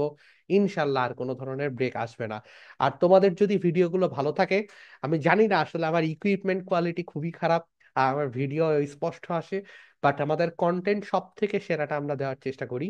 তো চেষ্টা করো, যদি তোমাদের ভিডিওগুলো ভালো লাগে অবশ্যই নিয়মিত দেখার চেষ্টা করো। আর যদি ভালো লেগে থাকে, আরো বেশি ভালো লাগে, তাহলে অবশ্যই বন্ধুদের মাঝখানে শেয়ার করে দিও, যেহেতু তো আমাদের প্রচার মাধ্যমই হচ্ছে তোমরা, এবং আমরা ফ্রি কন্টেন্ট বানাচ্ছি। সো তোমাদের এই প্রচার প্রচারণা, বা তোমরা যদি তোমার বন্ধুদের বলো, সেটাই আসলে আমাদের একমাত্র প্রচার মাধ্যম হবে। এছাড়া আর আমাদের প্রচারণার কোনো সুযোগ নাই। সো ইনশাল্লাহ তোমাদের সাথে দেখা হবে নেক্সট ভিডিওতে, যেখানে আমরা হিউজ পরিমাণ ম্যাথমেটিক্যাল প্রবলেম এবং গতির সূত্রের মধ্যে চলে যাব। তাহলে আজকে আমরা এই পর্যন্তই রাখছি। সবাইকে অসংখ্য ধন্যবাদ এতক্ষণ ভিডিওটা দেখার জন্য।